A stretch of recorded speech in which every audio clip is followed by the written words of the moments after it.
The Christmas Tales of Flanders, compiled by André de Ridder and translated by M.C.O. Morris. Introduction.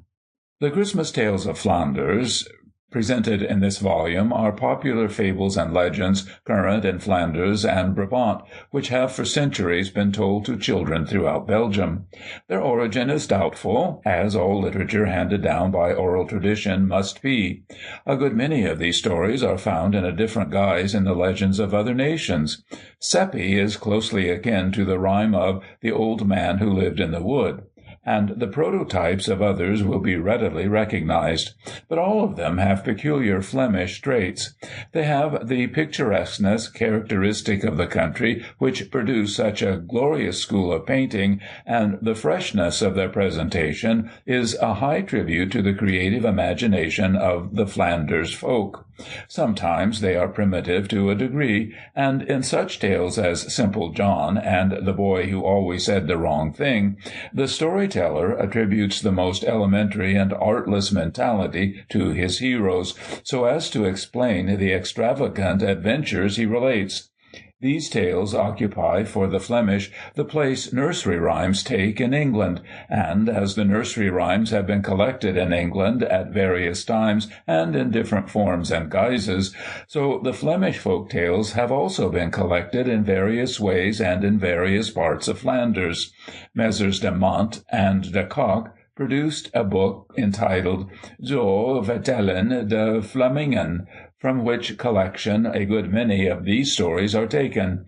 Others came from the Brabantisch Sagenboek, which J. Twinkling wrote for the Flemish Academy. They were translated by M.C.O. Morris and are here published for the first time in English. End of introduction. Part 1. The Rich Woman and the Poor Woman. On a cold winter night, thousands of years ago, St. Peter took one of his occasional walks on earth. Towards nightfall he knocked at a rich peasant's door. The farmer's wife was busy making pancakes in her rosy kitchen. Her little chubby baby was watching her as she poured the batter into the frying-pan. She spied the stranger through the window and said to herself, "This fellow is attracted by the good smell, but I do not waste my pancakes on strangers." She sent the beggar away, wishing him Godspeed. He went on his way, and presently arrived at a mud cabin where a poor widow lived with her 6 children. On hearing the old man begging her to have pity on him for God's sake, she opened the door and bade him stay the night in her little hut.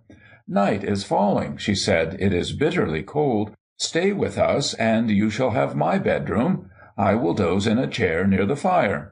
The stranger gratefully accepted her offer, and after having supped, retired to bed. Before leaving the next day, he thanked the good woman and said to her, "Listen, little mother, as you welcomed me in your house, I give you a wish. Ask anything you like, and you shall have it." The good woman thought at once of an unfinished roll of cloth which her dead husband was weaving a little before his death. Without further hesitation she answered, "My good man, as you are so kind and so powerful, grant that the work which I begin the first thing in the morning may continue all day." "It shall be as you wish," said the stranger, as he bade her good-bye. Her 6 children accompanied him to the outskirts of the village, where they bade him Godspeed. Very early the next day the busy little woman began to measure the piece of cloth, which was about 12 yards long. Marvelous to relate, she measured, and she found that when she had measured a certain length of cloth, the pattern, texture, and designs changed. She then cut it off carefully and rolled it up, and thus, as the day advanced, she had rolls of cloth of every imaginable shade, design, and material. They filled the whole cabin to the rafters. There was scarcely room to move. Her children were huddled together in one spot, staring open-mouthed as she went on measuring. The neighbors came to say good day, but the cloth blocked up the door. It was with the greatest difficulty that they succeeded in squeezing their heads through the crack. Others on tiptoe were craning their necks to gaze in amazement through the window, which was half hidden in cloth. By midnight she had sufficient cloth to supply 10 villages. The wonderful news soon spread abroad. It was the wonder of the hour. When it reached the ears of the mean, rich peasant woman, who had turned the old man so roughly from her door, she was disgusted with herself, and did not sleep a wink the following night. She thought out innumerable plans to repair her mistake. She could not come to a decision, and she had to patiently await the return of the stranger. "Probably he will return next year," she said. "A year soon passes." It was Christmas Eve. The peasant woman was again making pancakes, and she looked up from time to see if the old man appeared. Presently she saw him coming through the gate. Before he had time to knock, she opened the door, welcomed him in, and gave him a seat near the fire. "This time you must stay the night with us," she said. "It is too cold and too dark to go farther." "Thank you, my good woman," said the stranger, "but I will have a long way to go to-day. I only wanted to ask the way."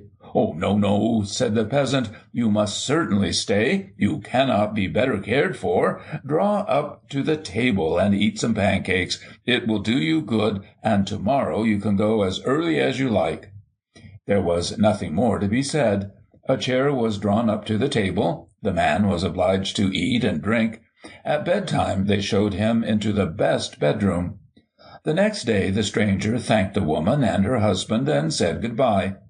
He had already reached the gate when he said, "Woman, I can give you nothing in return for your kind hospitality, but I grant that the first work you undertake tomorrow will last all day." And then he went on his way. The woman was overwhelmed with joy.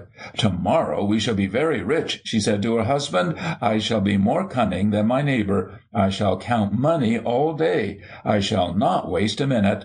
I shall get up at midnight, for before daybreak I must make some bags to pour our fortune into." All that night she never closed her eyes. On the stroke of midnight she sprang from her bed, and seizing the scissors she began to cut out the bags. But, strange to say, she cut and cut until all the stuff was in fragments. Try as she would, she was obliged to go on cutting. She seized linen, shirts, sheets, tablecloths, napkins, handkerchiefs. Even the window curtains did not escape. Then it was the turn of the wardrobe. Throwing it open, she took out her husband's wedding suit. "Look," she said, as she cut off his coat-tails, "these will make 2 more bags. Here are strings for the bags," she added, snipping off her best bonnet strings. She went on cutting without a pause. By night she had cut up everything except the clothes she was wearing. Her husband looked on at this terrible scene, howling with rage, while his wife sighed and cried with vexation. There was nothing left. Her husband only managed to save the shirt he was wearing by running up the stairs as midnight struck. The news of this disaster spread like wildfire far and wide, but no one pitied the woman. The story of Seppi, who wished to manage his own house. Seppi and Bella lived together in a very small house. There was only one room, which served as kitchen, bedroom, and stable for the animals. All they possessed was a pig, a cow, and some hens. The pig lay on some straw between 2 stakes at one corner of the room. The cow was tied up to a wooden trough in another corner. The hens roosted on the rafters. It was not a happy household. Quarrels were frequent, and Seppi was always finding fault with Bella. When he came in from his work at midday, the potatoes were either too hot or too cold, the soup too thick or too thin, and he reproached Bella bitterly, declaring that she lived a life of idleness, while he worked like a slave in the fields. These scenes became so frequent that Bella grew tired of this cat-and-dog life. One day, when he began to grumble as usual, she defied him, insisting that the next morning they should change places. She would go to work like a slave in the fields, while he should stay at home to do the cooking. "He will soon see," she said, "that when all the work has been done properly, there is no time for twiddling one's thumbs." Very early next morning, Bella started off with a sack and a scythe to cut grass for the animals.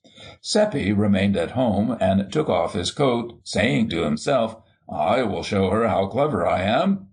It was a Wednesday, the day for butter-making. Seppi put the churn on the three-legged stool in the middle of the room, poured in the milk, and began to churn gaily. He heard the milk beating against the sides of the churn, and whistled happily as he worked. Presently he heard the stout village priest tramping up the road. He stopped at Seppi's cottage, put his head in at the door, and asked for a glass of water, being very hot and red in the face from having walked so far. "Water is very dangerous. Wouldn't you rather have a small jug of beer?" said Seppi. He left the churn and went to the beer barrel, which stood on 3 bricks in a corner of the room, as far as possible from the fire. The barrel had not been tapped. Seppi found the key and set about piercing the bung, using his shoe instead of a hammer. He gave such a heavy blow that he pierced right through the barrel. The beer ran all over the floor. However, the priest had a glass, and, much refreshed, he wished Seppi good day and went on his way. "It is too bad to lose all this beer," said Seppi. He turned the empty barrel on end, mopped up the beer with a cloth, and squeezed it into the barrel, and so succeeded in saving a little. Meanwhile, the pig, attracted by the smell of the beer, set to work to lap it up greedily until he could not swallow another drop. Seppi was very angry with the pig, and gave him a blow, but as it showed no inclination to lie down, he hit it so hard that it rushed out of the door and fell into the well. Now the well was very deep, and Seppi tried to drag the pig out, but in vain, and it was drowned. "The beer is spilt and the pig is drowned," thought Seppi. "If any misfortune overtakes the cow, or I fail to churn the milk into butter, I shall be forever disgraced in Bella's eyes." He then remembered that the cow had had nothing to eat, and that he had to prepare the soup before Bella came back. "Now I'm going to work methodically," he said. "I will hang the stock-pot over the fire, then take Molly to graze in the field, and then finish making the butter." The fire soon burnt up. When he led the cow outside, he could not find any grass near the house, but he saw some growing on the roof. Choosing the spot where the roof sloped very low, he succeeded, after frantic efforts, in hoisting Molly onto the roof. He was re-entering the house when it occurred to him that Molly might slip off the roof into the well and be drowned. He went to the well, cut the rope off the bucket, and tied it around the cow's horns, throwing the other end down the chimney. He then ran into the house, caught the end of the rope, and tied it round his leg.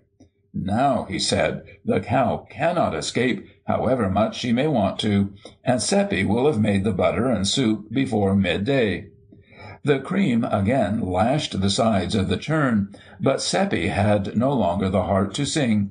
He was thinking about the spilt beer and the poor drowned pig. Meanwhile, the cow grazed on the roof. The earth not being very firm, she gradually slipped to the edge of the sloping roof. Suddenly, alack-a-day, she rolled off. As the result of her fall, Seppi was drawn up the chimney, where the soup was boiling over the fire. Poor Seppi hung head downwards as far up the chimney as Molly was off the roof. To add to his misfortunes, he had overturned the stool on which stood the churn, and so upset all the cream over the floor. When Bella came home at midday, the first thing that met her eye was the cow, which, being half strangled, was dying outside the door. She quickly cut the rope with her scythe. Imagine her horror when, on entering the cottage, she found her husband hanging head downwards, dipping into the stock-pot. Seppi never grumbled again. From henceforth, Bella busied herself with her household duties. Seppi worked in the fields as before.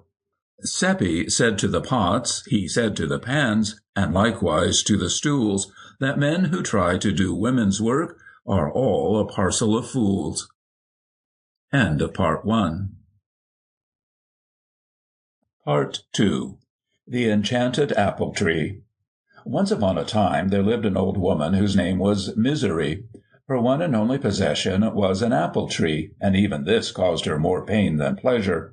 When the apples were ripe, the village urchins came and stole them off the tree. This went on year after year, when one day an old man with a long white beard knocked at Misery's door. "Old woman," he begged, "give me a crust of bread." "You, too, are a poor, miserable creature," said Misery, who, although she had nothing herself, was full of compassion for others. "Here is half a loaf. Take it. It is all I have. Eat it in peace, and may it refresh you." "As you have been so kind," said the old fellow, "I will grant you a wish." "Oh," sighed the old woman, "I have only one desire, that is, that any one who touches my apple tree may stick to it until I set them free. The way my apples are stolen from me is past all bearing." "Your wish is granted," said the old fellow, and he went away. 2 days later, Misery went to look at her tree. She found hanging and sticking to the branches a crowd of children, servants, mothers who had come to rescue their children, fathers who had tried to save their wives, 2 parrots who had escaped from their cage, a cock, a goose, an owl, and other birds, not to mention a goat. When she saw this extraordinary sight, she burst out laughing and rubbed her hands with delight. She let them all remain hanging on the tree some time before she released them. The thieves had learnt their lesson, and never stole the apples again. Some time passed by, when one day some one again knocked at old Misery's door. "Come in," she cried. "Guess who I am," said a voice. "I am old Father Death himself. Listen, little mother," he continued. "I think that you and your old dog have lived long enough. I have come to fetch you both." "You are all-powerful," said Misery. "I do not oppose your will, but before I pack up, grant me one favor. On the tree yonder there grow the most delicious apples you have ever tasted. Don't you think it would be a pity to leave them without gathering one?" "As you ask me so graciously, I will take one," said Death, whose mouth was watering as he walked towards the tree. He climbed up to the topmost branches to gather a large rosy apple, but directly he touched it, the wretch remained glued to the tree by his long bony hand. Nothing could tear him off, in spite of his struggles. "There you are, old tyrant, hanging high and dry," said Misery. As a result of Death hanging on the tree, no one died. If persons fell into the water, they were not drowned. If a cart ran over them, they did not even notice it. They did not die, even if their heads were cut off. After Death had hung winter and summer for 10 long years on the tree, through all weathers, the old woman had pity on him, and allowed him to come down on condition that she should live as long as she liked. This Father Death agreed to, and that is why men live longer than the sparrows, and why misery is always to be found in the world, and will doubtless remain until the end of time. The Convent Free from Care. Once, when the Emperor Charles V was travelling in the country, he saw a convent, and in passing by a little door, he read this strange inscription: "Here you live without a care." The Emperor was very surprised and could scarcely believe his eyes. "It seems to me an impossibility," he thought. "Does someone really exist on earth who is free from care? As Emperor, I am overwhelmed with troubles, while here in this convent, which is a little kingdom in itself, one would have nothing to worry about. I cannot believe it." Immediately on setting foot in the village inn, the Emperor sent the hostess to fetch the abbot of this singular convent. You can imagine what a state of mind the latter was in when he heard he was summoned to the Emperor's presence. "What have I done to displease him?" he asked himself. On the way he examined his conscience over and over again, and he could think of no fault of which he was guilty. "I am in troubled waters. I must steer my way through," he said. When he was in the Emperor's presence, the latter expressed his astonishment at what he had read. The abbot now knew why he had been summoned, and smiled. "Sir," said he, "does that astonish you? However, it is very simple. We eat, we drink, we sleep, and worry over nothing. "Well, Reverend Abbot, that state of things must come to an end," said the Emperor, "and in order that you may have your share of trouble, I command you to bring me tomorrow the answers to the 3 following questions. First, what is the depth of the sea? Secondly, how many cows' tails would it take to measure the distance between the earth and the sun? Thirdly, what am I thinking about? Try to please me, or I shall exact a penalty from you." On hearing these words, the abbot returned to his convent with a heavy heart. From that moment he knew no peace. He cudgelled his brains as to what answer he could make to the emperor. When the little bell of the abbey rang, summoning the monks to prayer in the chapel, the abbot continued to pace his garden. He was so deep in thought that he was quite oblivious of what was taking place around him. Even if a thunderbolt had fallen at his feet, he would not have noticed it. "What a horrible thing," he thought. "Is it possible that such a misfortune has overtaken me? I cannot possibly answer. Who can save the situation? Perhaps our shepherd could. He has a very fine, lively imagination. But talk of the devil!" At that identical moment the shepherd appeared, leading his flock. He was very surprised to see the abbot, who was always without a care, meditating in solitude. What could have happened? Without further ado, he went to him and asked him what was troubling him so deeply. "Yes, I deserve to be pitied," said the abbot, and he told him what had happened. "Why are you tormenting yourself over a little thing like that?" the shepherd laughingly replied. "Leave it to me, and all will be well. Tomorrow I will come here and dress myself in your robe, and I will turn the tables on him." At first the abbot demurred, but in the end he yielded, and the matter was settled. The next day the shepherd went boldly to find the emperor. "Well, Reverend Abbot," the emperor said with serenity, "have you found out the answers?" "Yes, certainly, sire." "Speak, I am listening." "Sire, the sea is as deep as a stone's throw. To measure the distance between the earth and the sun, you only need 1 cow's tail, if it is long enough. Do you wish to know, sire, what you are thinking? Well, at this moment you think, sire, that the abbot of the convent is in your presence, and it is only his shepherd." The emperor laughed so heartily that if he has not stopped laughing, he is laughing still. End of Part 2. Part 3. The Witch's Cellar. John Twist was courting a young girl who lived alone with her widowed mother. His friends warned him that they were both witches, and that he ought to be very cautious, but he refused to believe them. One day, however, he determined to discover if it were true. That day, when he visited his fiancée, he pretended to be very tired, and after having chatted a while with the 2 women, he tipped his chair against the wall, drew down the peak of his cap over his eyes in order to see what took place without appearing to do so, and feigned sleep. "I think he's sleeping soundly," the mother said to her daughter.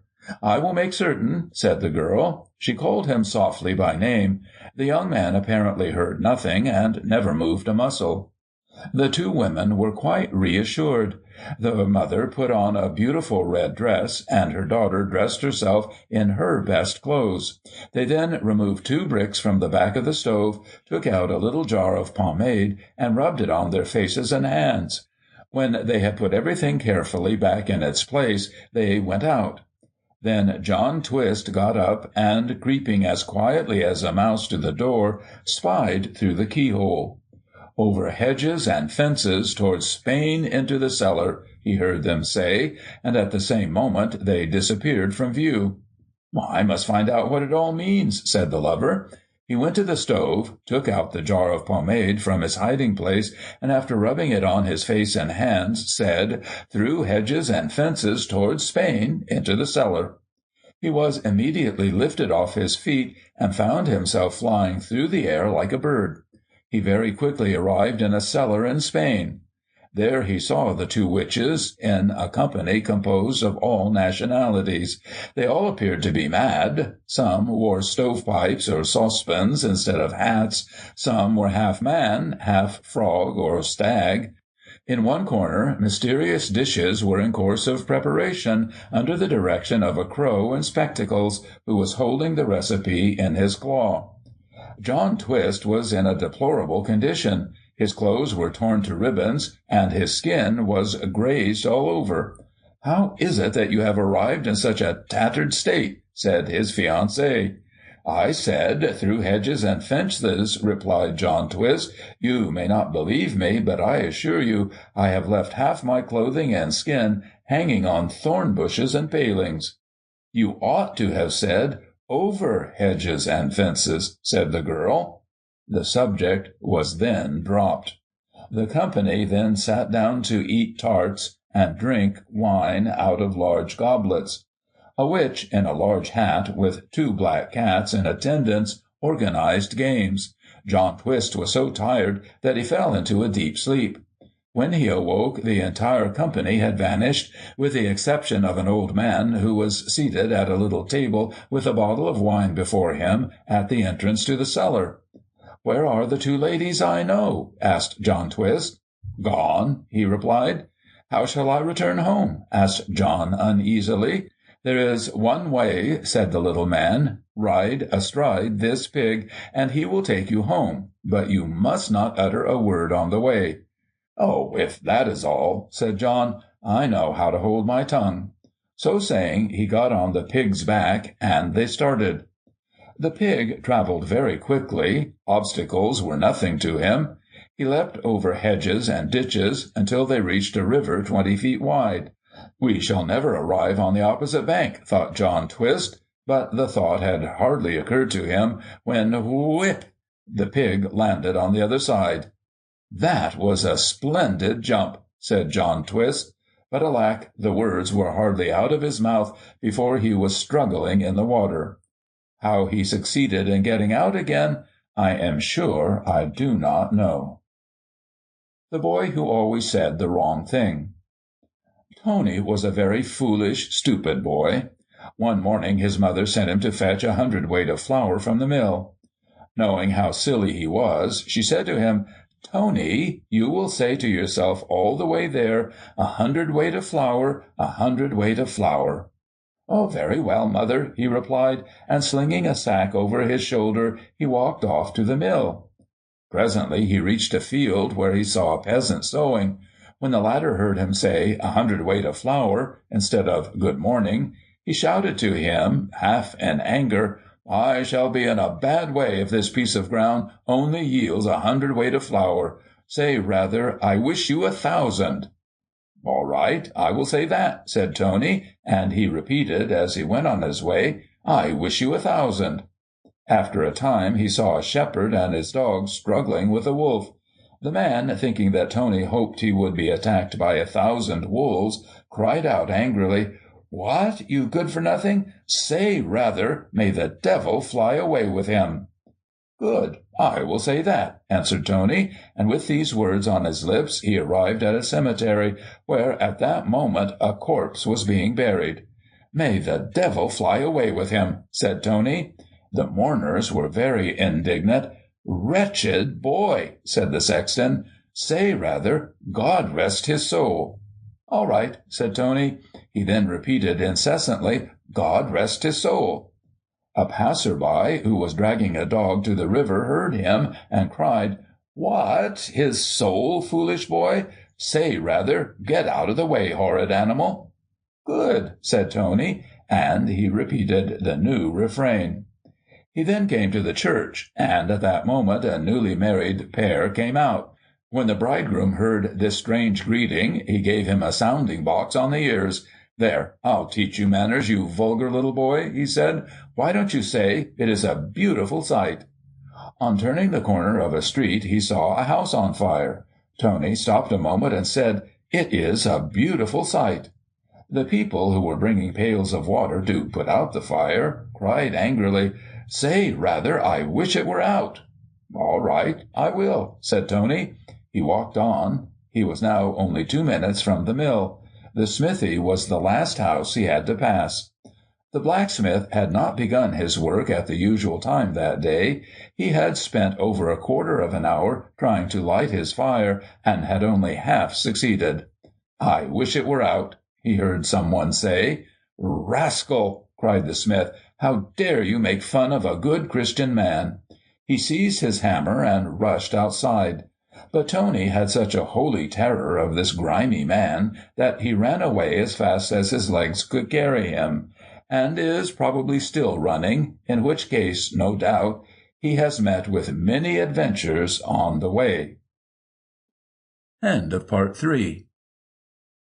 Part 4. Hop of My Thumb. Hop of My Thumb was a tiny little fellow about as tall as your thumb. He and his mother lived in a little hut made of dried leaves. The little fellow was very fond of pancakes, and on Christmas Eve he begged his mother to make a dozen.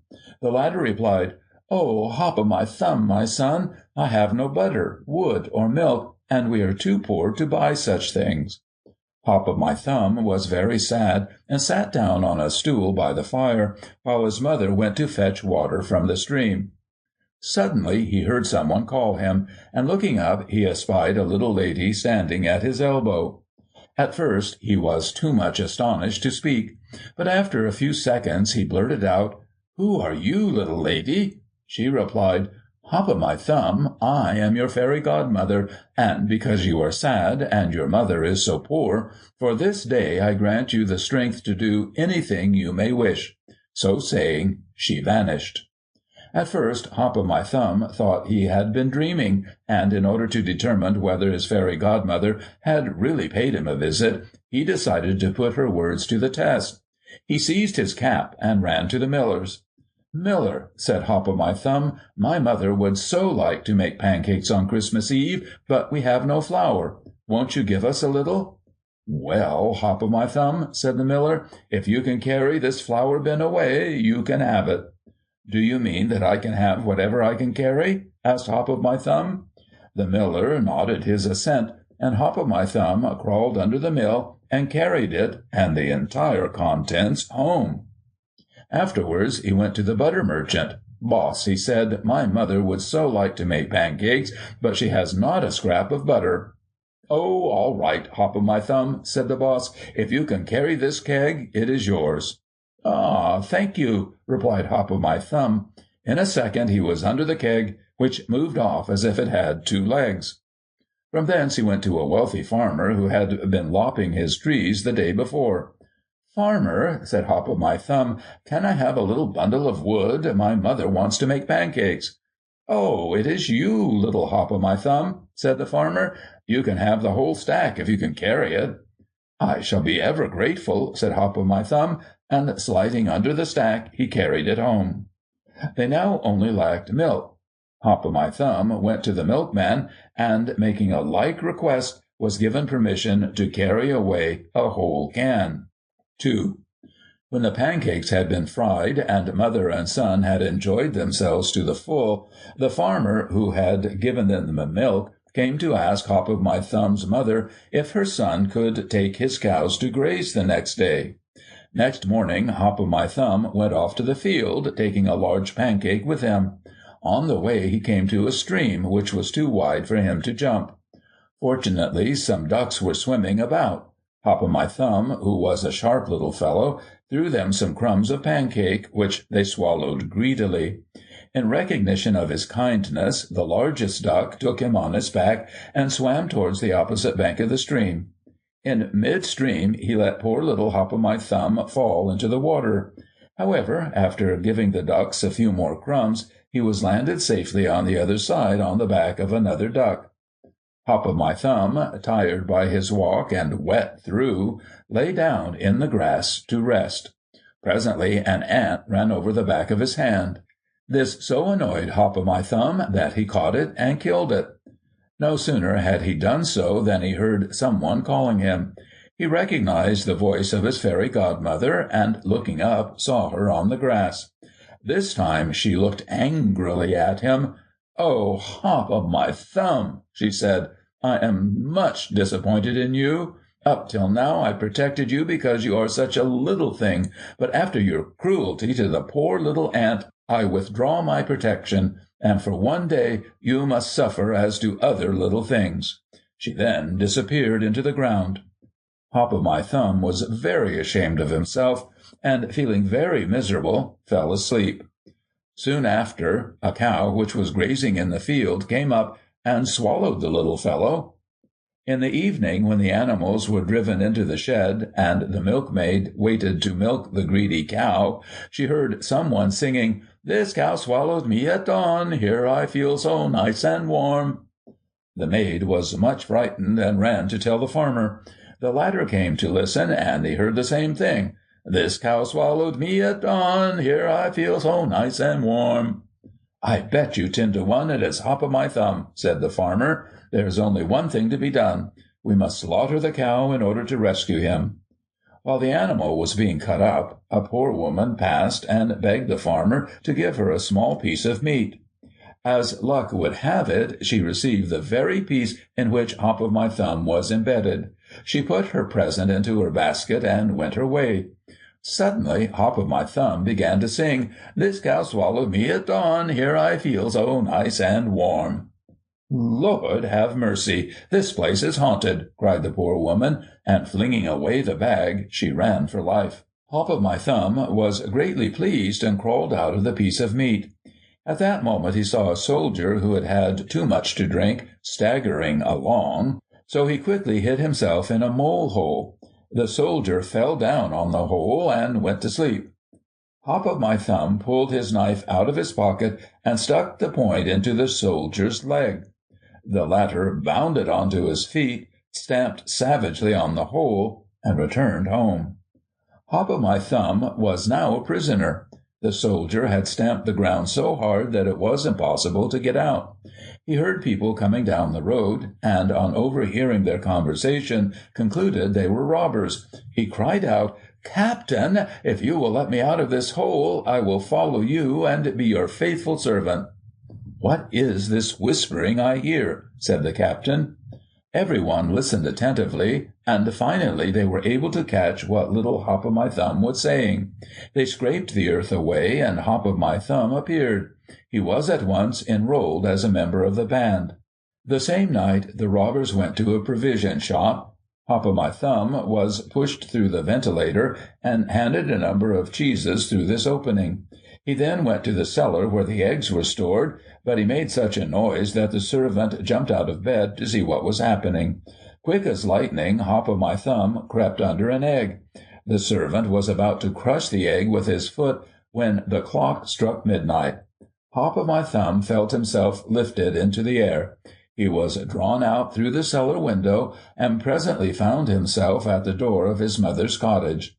He knew that his fairy godmother had saved him, and from that day forward he never did anything to forfeit her protection. The Emperor's Parrot. One day a parrot belonging to the Emperor Charlemagne escaped from its cage and could nowhere be found. The Emperor, who was very fond of this parrot, which was a lovely bird and could talk very well, promised a handsome reward for its recovery. A peasant was fortunate enough to catch it one evening. "What luck to be able to see the Emperor," he said, "and to be assured of being well received." Without further delay he talked the matter over with Caroline, his wife, in order to settle what he should wear and how he should behave at court. He decided to start on his journey the following Sunday. He carefully brushed his wedding suit before putting it on, and thus, in his Sunday best, with shining boots and chimney-pot hat, he set out for the Flemish town, carrying the parrot. On his arrival at Ghent, he boldly entered the palace. Suddenly a loud voice cried, "Stop, peasant! Do not approach a step nearer." It was the captain of the guard who tried to prevent our hero from entering. The peasant was not to be so easily deterred, and said determinedly, "I demand an audience with the Emperor." "What have you to say to him?" asked the captain. "I am bringing back the Emperor's parrot," the peasant replied, and proudly drawing his coat-tails on one side, he showed the cage containing the bird. "Oh, that somewhat alters the case," replied the captain, who knew that the Emperor was searching for the bird and would reward the finder handsomely. Nevertheless, he continued, I shall not permit you to pass unless you promise to give me half the reward. I agree, said the peasant, and he went in. When he was in the emperor's presence, he gave him back the parrot as gallantly as he could. The emperor was overjoyed to have his favorite bird again, and gave orders that the promised reward should be given to the peasant. But our hero said, May I be allowed to make a suggestion? Certainly, said the emperor. Ask what you will. Very well, instead of giving me money, I beg you to give me a couple of blows. At first the emperor and his courtiers were much astonished, and then they burst out laughing. They naturally thought the man was joking, but seeing that he was quite serious and insisted, the emperor gave him the 2 blows he desired. The little peasant bowed respectfully and left the hall with a smile on his face. When a good distance away, he could still hear the courtiers laughing. With an indifferent air, he passed the gateway, having apparently quite forgotten his promise to the captain of the guard. "Hello, my good man!" cried the captain. "Where are you off to in such a hurry?" "I'm going home," he replied. "Yes, but do you not remember that in order to gain an entrance you promised me half your reward?" "It is true, you are right," said the peasant, and turning round quite close to the captain, he gave him such a blow in the face that he saw stars. I leave you to imagine the captain's anger. "Scamp! Good for nothing!" he cried. "I will pay you out for this. Arrest this vulgar person," he ordered, "and lock him up in the prison." Our peasant, however, had no intention of being led like a lamb to the slaughter. He kicked and struggled violently, and made such an uproar in the guard-room that the emperor heard it. The latter soon arrived on the scene, and was struck dumb on hearing that the peasant had had the effrontery to strike a superior officer in the face. It was too much. The emperor told the peasant what a very serious offence he had committed in flouting the military authority. "Sir," said the good man, "I have in no way flouted the authority of the guard." "Come, come," said the emperor, "how can you deny it when you have even dared to strike the captain?" "Sir, if I did it, it was at his own request," replied the man coolly. "What do you mean?" "Sir, I could only obtain audience of your majesty after having promised to give half my reward to the captain. Did I not receive 2 blows as reward, and ought I not to give him one of them? That is the whole matter. Let your majesty judge for himself." On hearing these words, the emperor turned to his courtiers and said, "I believe this peasant to be blessed with more than ordinary intelligence, and that he could render us great service in state affairs." Our hero returned home, and after a few days was summoned to the court to take up an important office.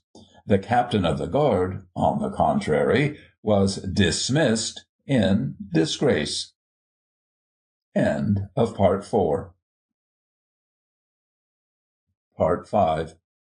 The Little Blacksmith Verholen. The little blacksmith was seated on a low stool with his elbows on his anvil, a prey to gloomy thoughts. Indeed, things were going very badly for him. He, who was formerly the merry wag of the village, scarcely dared to go out for fear of meeting his friends and acquaintances, whose indiscreet questions made him blush with shame. Gone were the days when his anvil rang merrily under the blows of 10 workmen from dawn till often far into the night. Gone also the days when the savory smell of ham and sausages pervaded the house, and his cellar was well stocked with barrels of delightful Brussels beer. The workmen had all left. There was now barely enough work for one. There was dearth in the kitchen, and Smith's brewer lived at the bottom of a brick well under the walnut tree in front of his door. He had lost all his customers. It was useless to give him work, as he had no money with which to procure the necessary materials. Of iron there were a few rusty scraps in the corners. Of coal there was hardly enough to heat the oven for an hour, and he was unable to buy any more. Yes, the village urchins spoke true when they sang outside his window in the evening, "Smith Verholen, Smith Verholen, without wood and without coal, without iron and without lead, ah, is Smith Verholen dead." Dead? No, he did not wish to die, however miserable he felt, for that would mean the end of all things, and one is dead such a long time. He loved to live and to let live, and he still retained a grain of faith in the old proverb, "While there's life, there is hope." When evening fell, Smith, who for obvious reasons had no thoughts of supper, was aroused from his dreams by a gentle knocking at the door.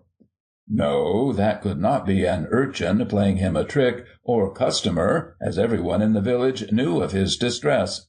A stranger, perhaps? Smith got up, opened the door, and saw an old man carrying a carpenter's bag and leading a donkey, on which sat a young woman feeding her little baby. By force of habit, Smith said, "What can I do for you, my friend?" "Smith," replied the old man, "I know it is a late hour to trouble you, but we have come a very long way, and we have still a very long way to travel tonight. My donkey has cast a shoe. I beg you to shoe the beast at once, that we may continue our journey." "I would do so with pleasure, my friend," said the blacksmith, "but I am very much afraid I have not a horseshoe left. You have no doubt noticed how poverty-stricken I am. However, come along." He immediately began to search right and left to see if he could discover a small piece of iron. "Perhaps I shall find enough to shoe your donkey, and then I shall be very pleased to do what you ask." He then turned to the young woman, who had dismounted, and said, "Rest yourself in the kitchen. If there is bread and milk in the larder, I pray you eat it. I possess very little, but what I have is at your service." Smith unearthed an old shoe from a heap of old iron. The donkey was soon tied up to the brake, and the fire was soon blazing with the help of the bellows.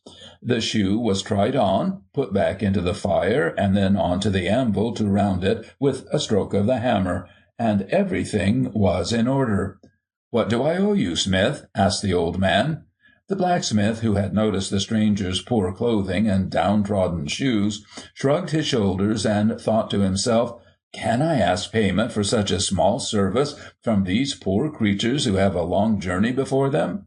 I should be ashamed to do so, although I have not a penny to bless myself with."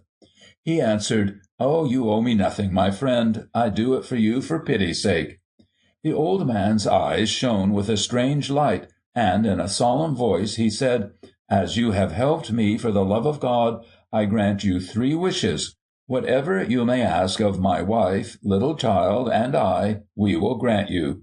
3 wishes, thought the smith. No matter what I wish, it will be granted. These poor creatures so miserably clothed have the power to grant them. Who can they be? Only half credulous, he wished that any one who sat in his chair should be unable to get up without his consent, that any one who had the audacity to climb up his walnut tree should not come down until he wished it, and lastly, that anything that was in his purse should remain in it unless he wished otherwise. You might have wished for heaven, and you wish for such childish things? But never mind, your wishes are granted. Adieu, and once again, thank you for your kindness. In the darkening twilight, the trio set forth, and the smith, standing at his threshold, saw luminous circles shining round their heads. He then shut the door and locked it, and went to the kitchen to rest on the couch he had placed there. He had scarcely taken off his coat when, tap, tap, tap, 3 short but loud knocks sounded at the door. "Who is there?" asked the smith, rather crossly. No answer, but soon afterwards another knock. "All right, who is there?" the smith cried louder. Rat-tat-tat. Again the short, hard blows rang on the wood, and only after asking "Who is it?" for the 3rd time did Smith receive an answer. "Open the door, Smith. He who is before your door brings you happiness and riches." As soon as the door was opened, the night air wafted in a strong smell of burning phosphorus, and a gentleman dressed in black from head to foot, limping heavily with one foot, came into the kitchen. The gentleman had strange pointed ears, and a green light shone in his eyes. "Smith," began the stranger, "I know that poverty stares you in the face. You who knew prosperity and plenty must find life insupportable now that your larder is bare. You deserve a better fate. Solely out of compassion for you, I have journeyed 100,000 miles. I bring you, if you will accept them at my hands, prosperity, riches, and happiness. Come." So saying, the sombre man drew a piece of parchment from his pocket. "Put your signature to this paper, and for 7 years you will have as much iron and coal as you need to employ 20 workmen." Smith thought, "You are the devil himself, or my name's not Smith. It is not merely for the pleasure of possessing my signature that you will give me 7 years' supply of iron and coal. You have something up your sleeve." In order to find out, he asked to read the document. There he found written in black and white that after 7 years the devil would be master of Smith's most treasured possession, his immortal soul. However, our Smith was not unduly alarmed. "If I accept," he thought, "I am saved and shall be able to laugh in the face of those who have despised me. If, on the other hand, I refuse, one day I shall kill myself in my despair, and I shall be in the hands of the little black gentleman. The best thing to do is to sign the agreement.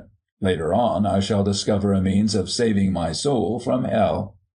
Without further hesitation he put his name to the paper, and even before the devil departed, the miraculous took place. His fire lighted itself, and a delicious joint of beef was roasting on the spit. On the table he found a large jug of foaming beer, all kinds of pastries, and, better than all, 6 carts drawn up at the door of the forge, from which about 20 workmen were silently unloading coal, wood, iron, lead, zinc, and even copper. They carried everything into the forge. From early morning the forge again trembled under the strokes of the hammer. They often resounded even after the village slept. Meanwhile the days flew by, days became weeks, weeks, months, and months years. Before Smith had had time to think about it, the 7 years had passed, and the devil came to claim poor Smith's soul. "Hello, listen to me, Smith Verholen. Don't you remember that for 7 years iron and coal you sold to me your immortal soul?" Smith was as unperturbed as though he were serving a customer. "Hello, good morning," he cried, laughing. "How are you? You appear to be well fed, for you have a face like a butcher's and calves like a groom." The fallen angel was visibly impatient at this nonsense, and answered sharply, "You know what you sold to my master 7 years ago. No more shuffling. Follow me at once to hell." "How should I have forgotten our agreement?" said Smith. "How could you think me guilty of such a thing? I am a man of honor, as I am about to convince you. Only I cannot go with you in my working clothes, and without washing my hands and brushing my hair. A moment's patience. Rest a while in this chair. I shall be with you directly." The devil, quite unsuspecting, sat down on the chair and waited. A few minutes later Smith reappeared in his best clothes. "Hello, old fellow, have you rested long enough?" he asked. "I'm quite ready to start." With a broad grin on his face, he watched the devil's vain efforts to rise.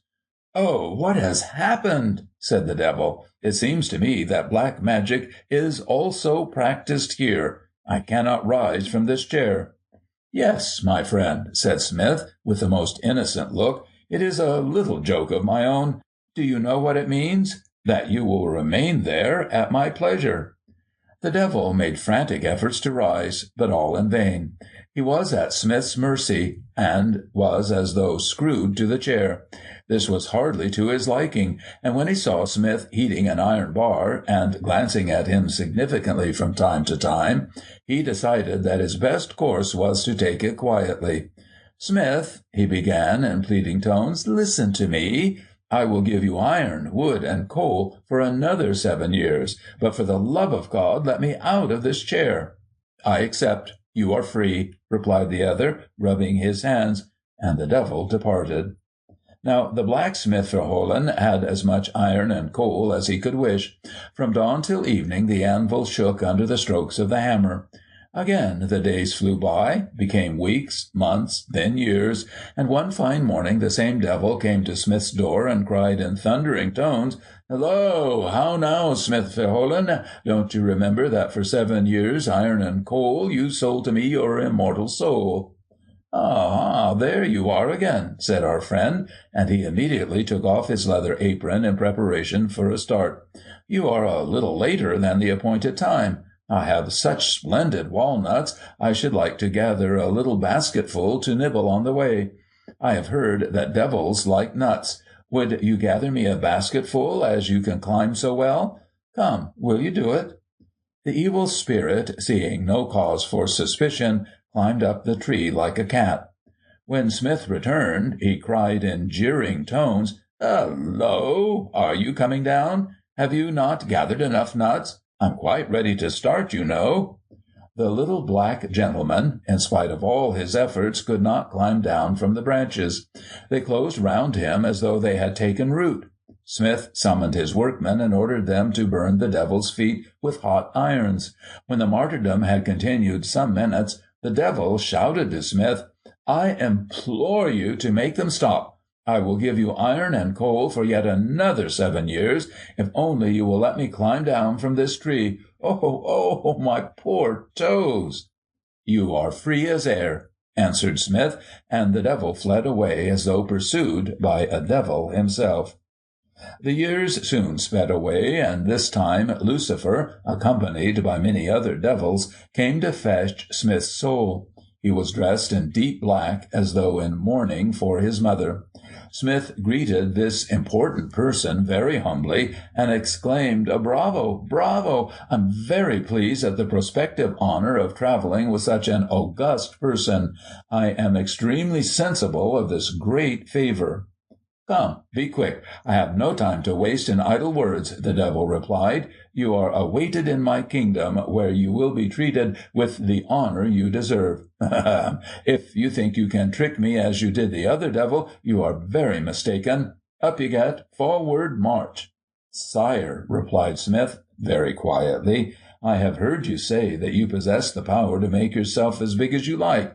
I should like to know if it is true, as I never believe such foolish tales." "I most assuredly can," said Satan with great dignity, "and to prove my words, I will make myself as tall as the tower of the village church." He immediately grew so tall that he went through the roof, sparks darting from his eyes and lighting up the countryside, houses, gardens, fields, and pasture land. "I must admit it is truly marvelous. But could you make yourself small enough to go into my purse?" "I can easily do that," replied Satan, and in a trice he was in the little purse, the little enchanted purse, which was immediately shut and placed on the anvil. "Ha! You did not bargain for that, did you, my friend?" said Smith. "Now you will receive a few gentle blows with the hammer." Hearing this, the devils flew away in disorder. He summoned all his workmen, and each in turn pounded Lucifer with their hammer, so gently, so very gently, until the prisoner promised never to torment Smith again. On the other hand, he promised that he should always receive his supplies of coal, iron, and wood from hell. With a red-hot nail, Smith burnt a little hole in the purse. "Sst!" it hissed, and the devil made his escape and disappeared. Again, days became weeks, months, and years, and one day it was not a messenger from hell who came to the forge, but Death, who is no respecter of persons, and Smith left the earth. He was now in a strange land, the land up above. He found himself before a forked road. On the left he saw a wide, well-kept road with an avenue of trees and flowering shrubs. To the right a rough and narrow path, overgrown with brambles and thorns. The wide road descended, and the narrow path seemed to ascend a mountainside in the direction of heaven.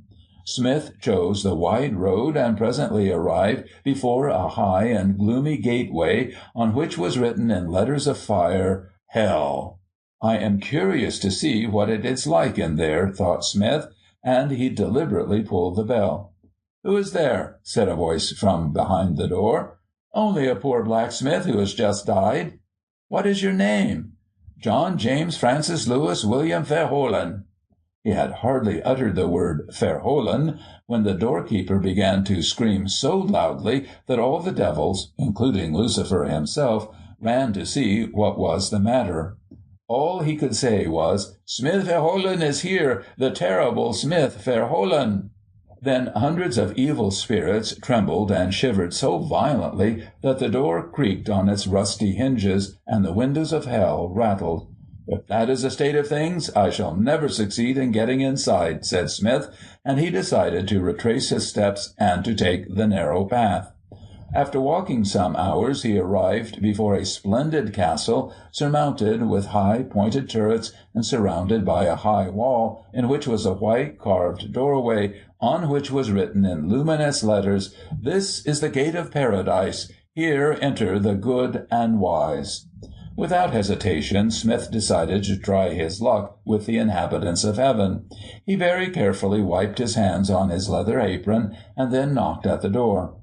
After a few minutes, the grille in the door was opened, and an old man's bearded face appeared.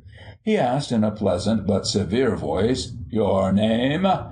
"John James Francis Louis William Verholen," our pilgrim replied, as he had done at the gate of hell.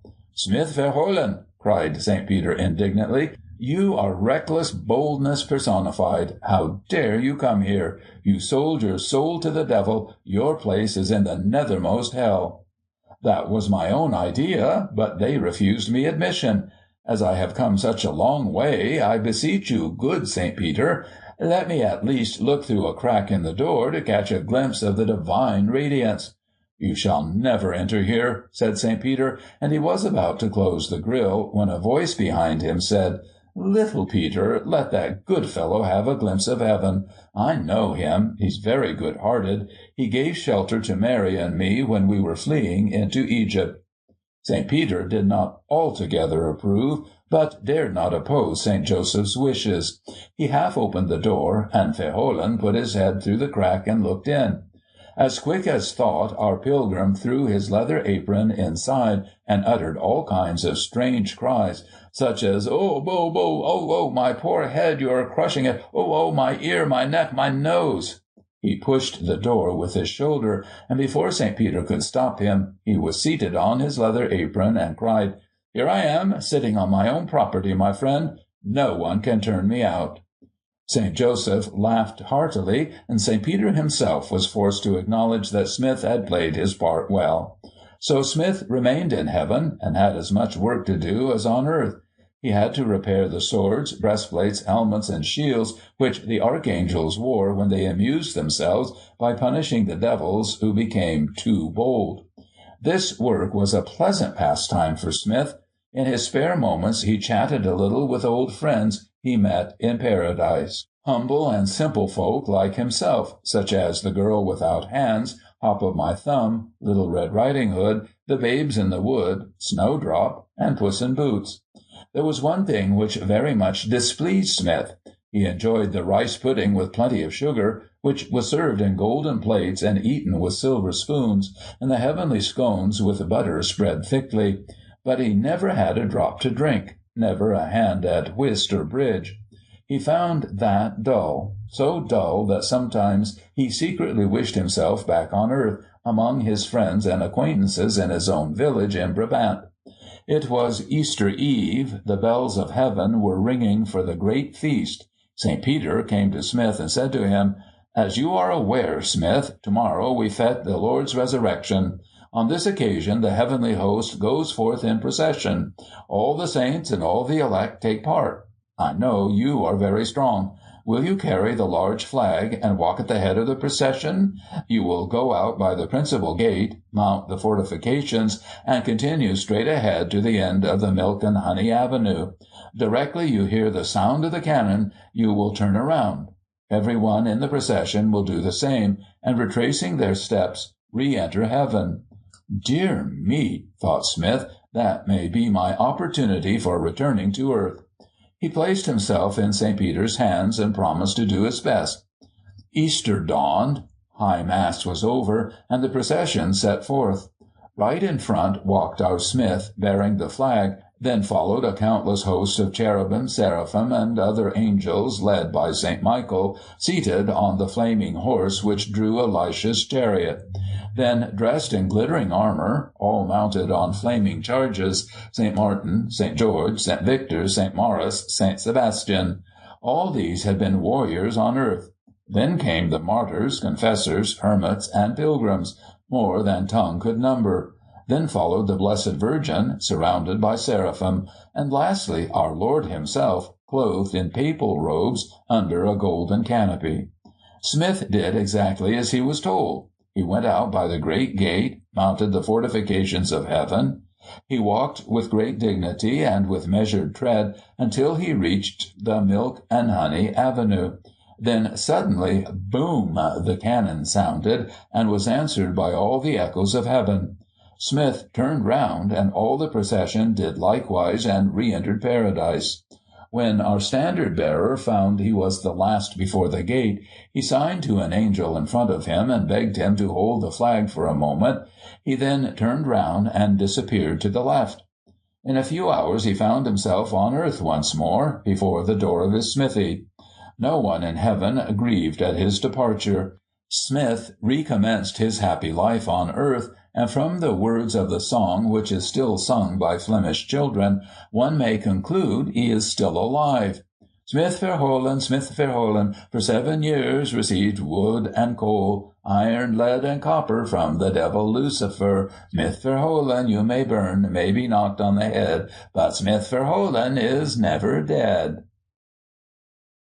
Bolton and the Wolf. Long, long ago, when the animals were able to speak, 2 brothers called Jack and Bolton lived in a little hut in a dense and gloomy forest in Flanders. Needless to say, they were very poor, or they would not have lived in this lonely wood.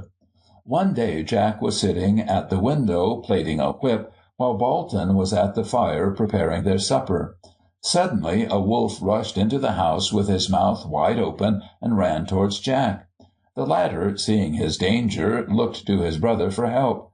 He had an inspiration and cried loudly, "Bolton, pour! Bolton, pour!" Bolton understood what Jack meant.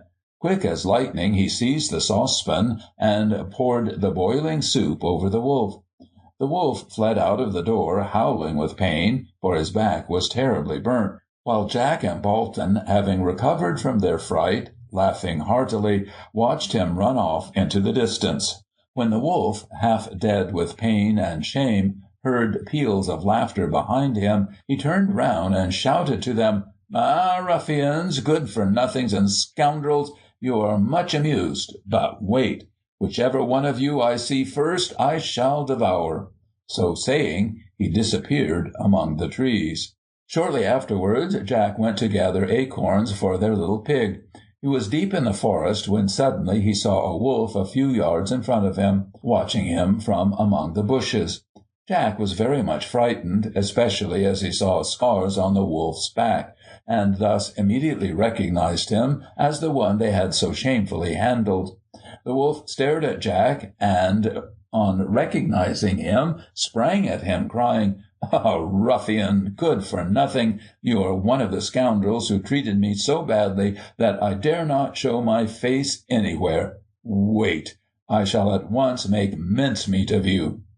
The wolf was about to spring at Jack, but the latter, seeing that to fight would be useless, climbed like a cat up the nearest tree.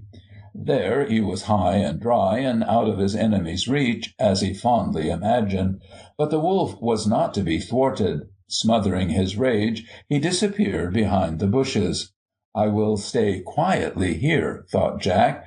"I must be on my guard against this wretch. I lose nothing by waiting." He was right, for in 5 minutes the wolf returned, accompanied by a dozen wolves as bad as himself. "Ah, scoundrel!" he cried, "you will not escape me this time. If you think you are safe, you are greatly mistaken, you know. We shall have you down in no time." What did the wolf do? He planted himself firmly near the tree trunk and formed the base of a ladder for his companions. They seemed quite accustomed to this trick, for another wolf immediately climbed on the shoulders of the first, then a third and fourth followed his example. At first Jack was very much amused at the idea of such a ladder and roared with laughter. But he soon realized that it was no joke, but a very serious matter. The ladder of wolves became so high that Jack, frightened out of his wits, had to climb into the topmost branches of the tree. The ladder became yet higher. "Have you caught him?" cried the first wolf. "A little higher," replied the topmost wolf. "Do not let him escape," shouted the first wolf, "for it is a tasty morsel, and we shall enjoy it. It is such a long time since I have eaten any that I quite forget the taste of human flesh." "So do I," said another wolf, whereupon they all laughed. Jack was in no laughing mood. He was so frightened that he had cold shivers down his spine. "Oh, heavens!" he thought, "what a terrible death to be eaten alive! What will my poor brothers say when I fail to return? I have no means of defending myself, not even boiling soup." The wolf, which was to reach him, had already begun to ascend. He heard him grunting and panting. In his distress, Jack had an inspiration and began to shout at the top of his voice, "Bolton, poor! Bolton, poor!" This had a curious effect. The first wolf, who supported all the others on his shoulders, and who knew by experience what "Bolton, poor" meant, believed that Bolton was behind the tree, ready to throw boiling soup on his back. He leapt aside as quick as lightning, and ran like a hare. At the same time all the wolves fell down, one on top of the other, howling fiercely. One had a paw broken, another a crushed foot, and a third had his head smashed in. All swore at their cowardly comrade, who had organized the undertaking, and then so treacherously deserted them. Those of them who were still able to run chased the coward and soon caught him. "Oh, that is the way we were able to help you get the man out of the tree. Your intention was to do us all a bad turn." They all set on to the unhappy wretch, who only made good his escape after having all his skin torn off and losing an ear. Jack, now recovered from his fright, was a spectator of this scene, and laughed long and loud. What a curious result my crying "Bolton, poor" had, he thought, and he returned home. More than a year passed, and neither Jack nor Bolton had met the famous wolf.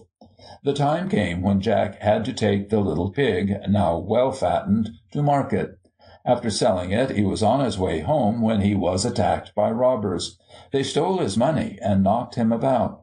Not satisfied with this, they put him into an empty barrel, which they found by the roadside, and nailed down the lid. Poor Jack was now a prisoner, and could not imagine how he could ever hope to escape. There was only one aperture through which he could hardly squeeze his hand. However, he did not despair. "Time cures everything," he thought. "I have been in greater danger." For several hours he was thinking and meditating in the barrel. Suddenly he heard a sniff quite close to him. He looked out and saw the wolf, the famous wolf, with scars on his back. Jack watched him, and as soon as the animal's tail was within his reach, he seized it through the hole in the barrel, and cried as loud as ever he could, "Bolton, poor! Bolton, poor!" This shout again had the desired effect. The wolf, mad with fear, fled, dragging the barrel after him. Jack held tightly on to his tail, shouting all the time as loudly as before, "Bolton, poor! Bolton, poor!" The louder he shouted, the faster ran the wolf. The barrel crashed and banged against the trees. It cracked and finally broke. The ribs fell in, and Jack found himself once more on his feet, none the worse except for a few bruises. The wolf ran on and on. Perhaps he is running still. End of Part 5. Part 6. The Mermaid. Long ago, in a little hut by the seashore, there lived a fisherman's widow with her only child. The water had a wonderful fascination for the little girl. Nothing delighted her more than playing on the golden sands, where the tide washed up thousands of shells. She ran gaily with her small naked feet into the water, jumping over the little waves which came rolling in from the deep like little white horses. The mother, who still grieved in secret the loss of her husband, who had been snatched from her by the cruel sea, looked on sadly at her child's play. She dreaded that the sea would steal from her her one and only remaining treasure. "My child," she besought her each morning, "do not go beyond the sand-hills. The sea is wicked and cunning, my darling. It swallowed up your dear father. Do not go near the treacherous water." However, she was not able constantly to watch her little girl, and it so happened that one day she awaited her in vain. She searched for her everywhere, ran up and down the sand-hills, questioning all the fishermen she met, but in vain. No one could give her tidings of the little girl. When evening fell, and the sun had sunk like a ball of fire into the sea, the poor mother returned to her home in the blackest despair.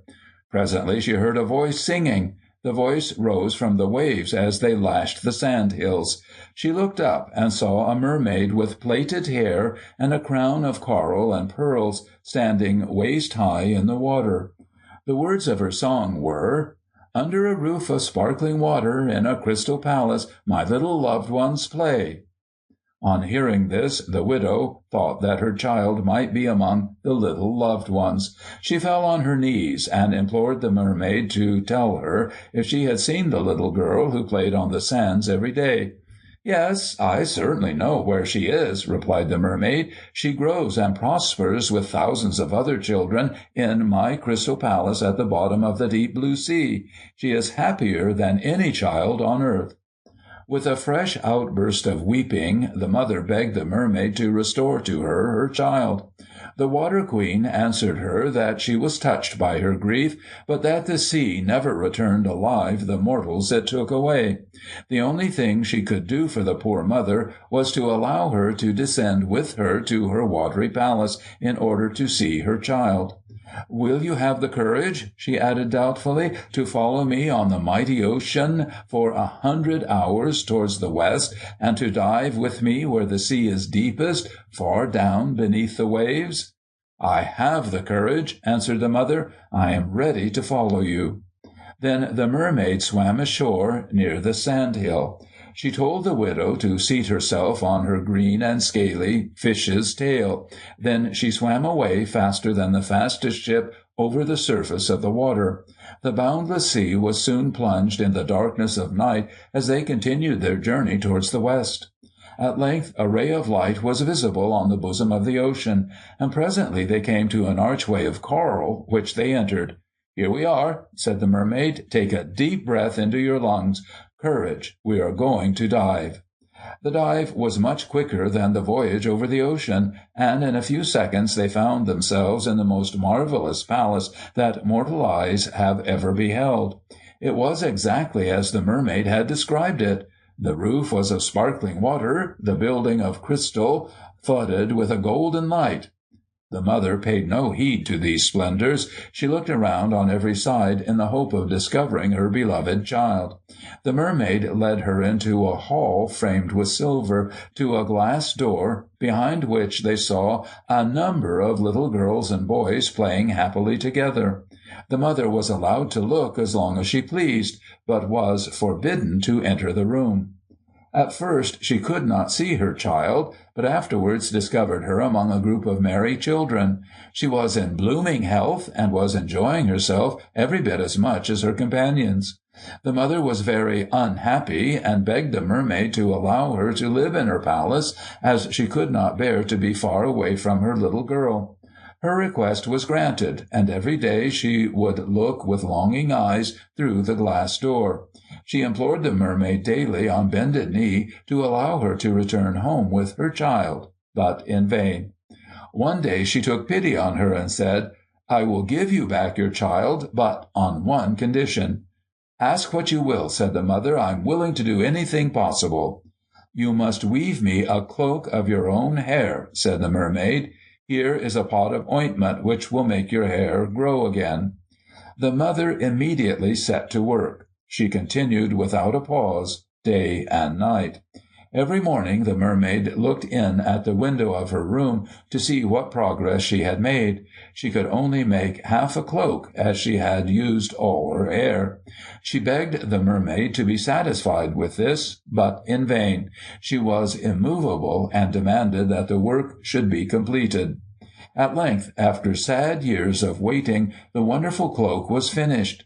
The mermaid was delighted with it, and the little girl, now a young maiden, was restored to her mother. The mermaid ordered a beautiful rounded bark, inlaid with shells and with a brazen pelican as figurehead. 4 mermaids were harnessed to it, and took the mother and her child across the mighty deep back to their own home, where they lived happily ever after. The Story of the Little Half-Cock. Johnny and Molly lived in a little hut in the forest. When their parents died, they were left quite alone in the world, and had to divide their heritage between them. They were dreadfully poor, and possessed nothing but 2 hens and a cock.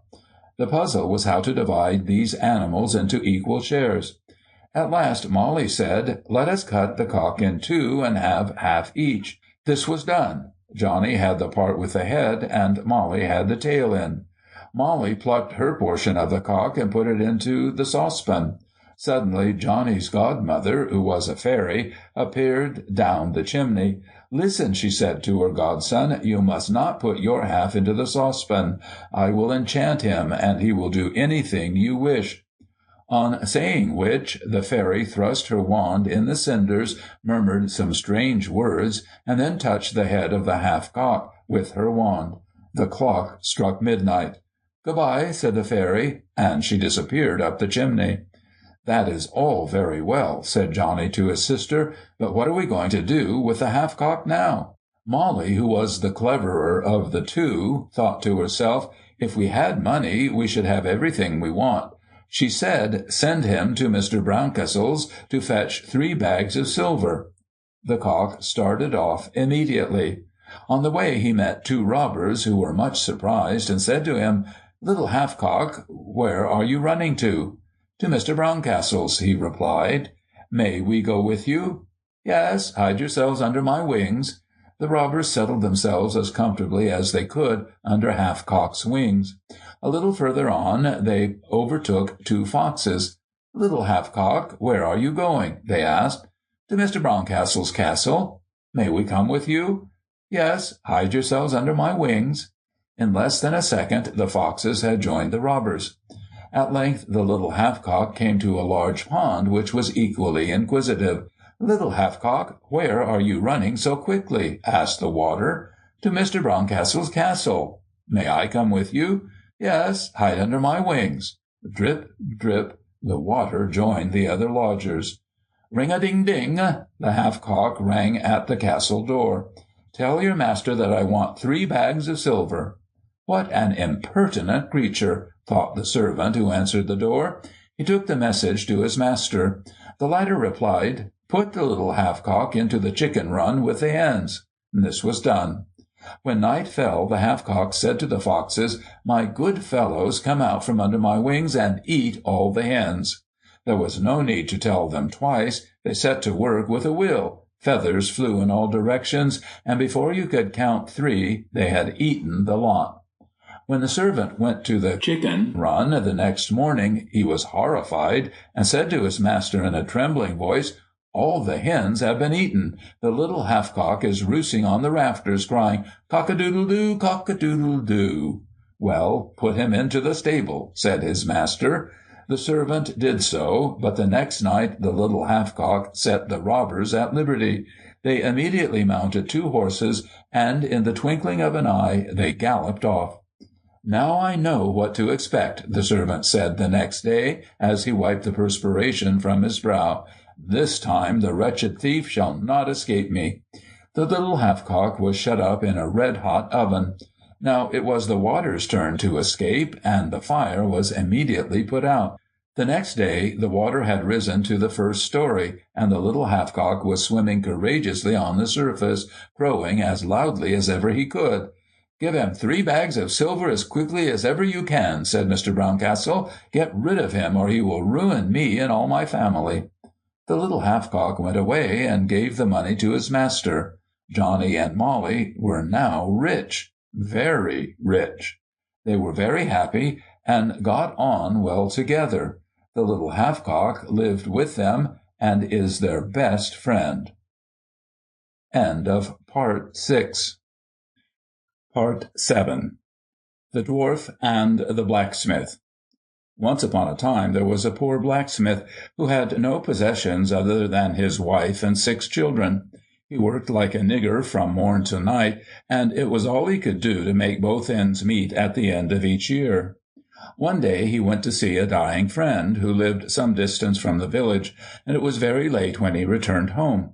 On the way the road wound round a hill, and at the foot of which lay a wood.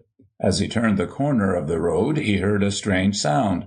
In front of him, surrounded by an embankment crowned with willow trees, was a field flooded by moonlight, where several little men with long beards were disporting themselves. They were throwing their red caps in the air and catching them very skillfully on their toes.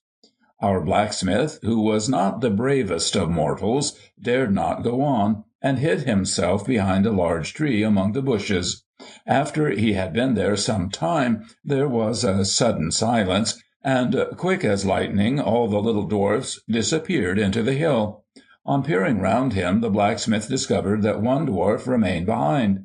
He seemed to be looking for something. He saw him put his arm into a crack in the rock several times and draw it out. "This little fellow cannot harm me," thought the blacksmith. "I should very much like to know what he's looking for." Treading cautiously, he approached the dwarf. He discovered that the dwarf's hat had fallen into the crack, and that his arm was not long enough to reach it. He immediately pulled it out and handed it to him.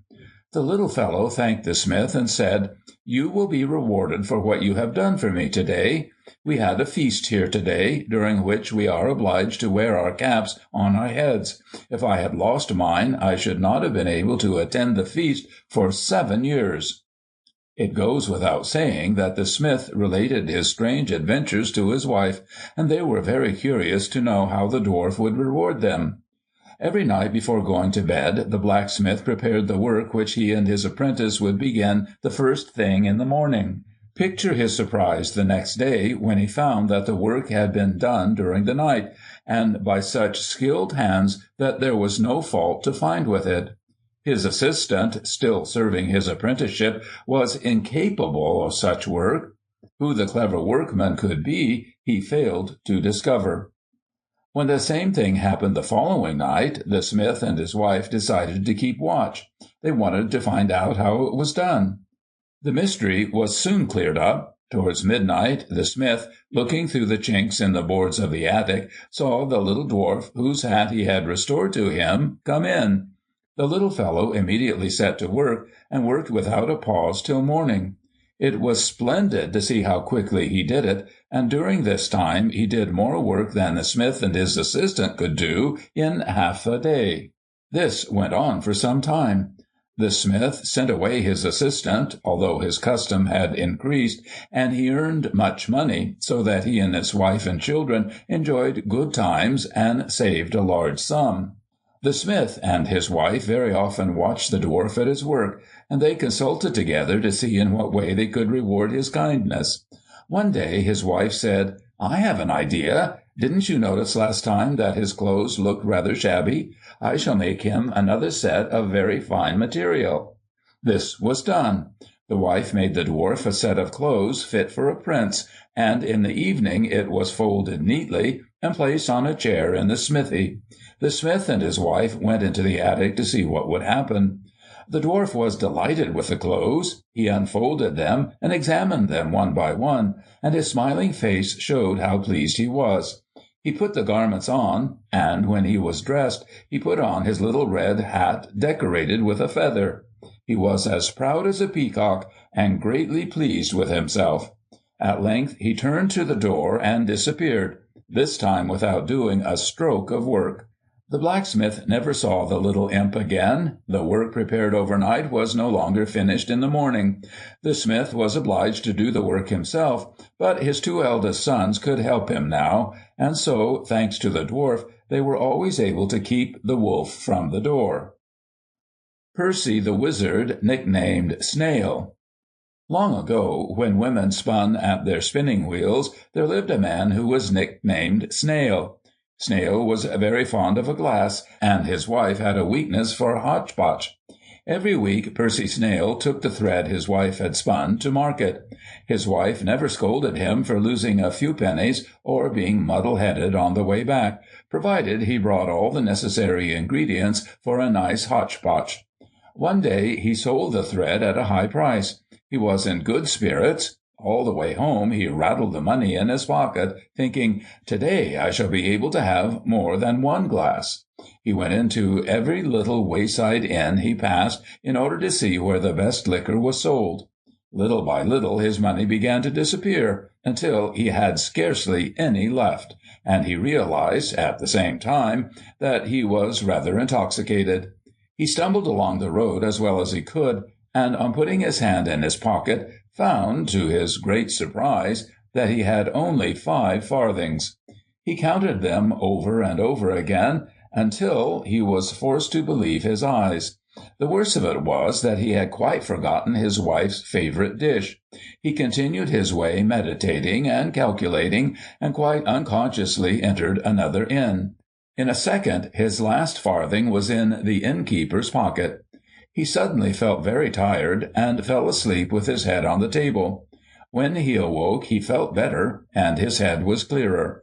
He considered what he had better do. He dared not return home, as he knew what a warm welcome he would have. He could not stay in the inn, as he had spent all his money, and innkeepers do not give credit. Although undecided, he was about to leave the inn when the innkeeper, pleased to have a chat so early in the evening, told him that the countess who lived at the neighboring castle had had a ring set with diamonds stolen. The wealthy lady, who set great value on the ring, had promised a reward of 100 crowns to the finder. "Well, upon my soul," thought Percy, contemplating his empty glass, "that would be a stroke of luck for me. If I could discover the thief, I should be saved." Without answering the innkeeper, he got up, went off at once to the castle, and introduced himself as a wizard. The countess promised him 100 crowns, if in 3 days he succeeded in discovering the thief. If he failed to do so, he would be sent away in disgrace. The first day he searched all the nooks and crannies in the garden for the lost jewel. He ferreted in every bush and ditch, turned over every molehill, but in vain. Quite by chance, while he was feeling in the moss and the grass, he saw 3 servants talking excitedly together. Very ashamed at the thought that these men should have witnessed his useless and ridiculous search, Snail passed by them still in a bent position, but at the same time glanced defiantly at them. Now, a strange thing happened. He had hardly turned his back on the 3 men, when one of them whispered to the others, so low that Percy was unable to hear what they were saying, "Beware, my friends. Be careful what you say. This strange wizard looked at us as though he were watching us. Has he already discovered the thief?" In the evening, after Percy Snail had had his supper, the countess ordered a valet to show him to his room. Percy was very depressed. One day had passed without his having discovered a single clue. He sank into a chair with a deep sigh, and as the servant was leaving the room, muttered under his breath, "Poor fellow, that is one of the 3. When the servant heard this, he was very frightened. He rushed downstairs and said to his comrades, "My friends, we are lost. This stranger has discovered everything." He told them what he had heard. From that moment they avoided Percy. The second day he searched in the attics and cellars of the castle, but could not find the ring. As chance would have it, in the evening the countess ordered another valet to show Percy Snail to his room. He was more depressed than ever, and flung himself down on the bed, saying to himself, "Poor fellow, you are to be pitied. That is already the 2nd, and still nothing." The valet, who listened attentively, repeated these words to his accomplices. "The wretch has certainly discovered all. I bet my life that tomorrow he will tell the Countess everything. We shall then be imprisoned as well as lose our good places." After a long discussion, they decided to confess all to the wizard, to implore him not to betray them to the Countess, and to offer him part of their savings. This was done. They explained their position to Percy Snail, handed him the diamond ring, and the sum of money agreed on between them. "Are you convinced now," said Snail, taking leave of them, "that your sin will always find you out? I discovered your villainy during the first hour I passed in the castle. I will keep silence this time, but beware if I find you out again." Percy Snail, full of cunning, procured a little lump of paste. In it he concealed the ring, and threw it to some geese and turkeys which were feeding near by. "Ick, ick, ick, ick," said a fat turkey, and sloch, the little lump of paste was swallowed. An hour or two afterwards, Percy asked for the Countess. "Noble lady," he said, "disabuse your mind of all suspicion against your servants. That black turkey is the thief." The bird was promptly seized and killed. You can imagine everyone's astonishment when the ring was discovered. Snail thought he would immediately receive the promised reward of 100 crowns, but he was rudely mistaken. The Countess suspected that she was dealing with a rogue. In order to be quite satisfied on this point, she decided to put him to a second test. "I am lost in admiration at your ability," she said in a forced manner. "I beg you not to go without giving me another proof of your skill." Snail, who knew full well what she meant, was very ill at ease.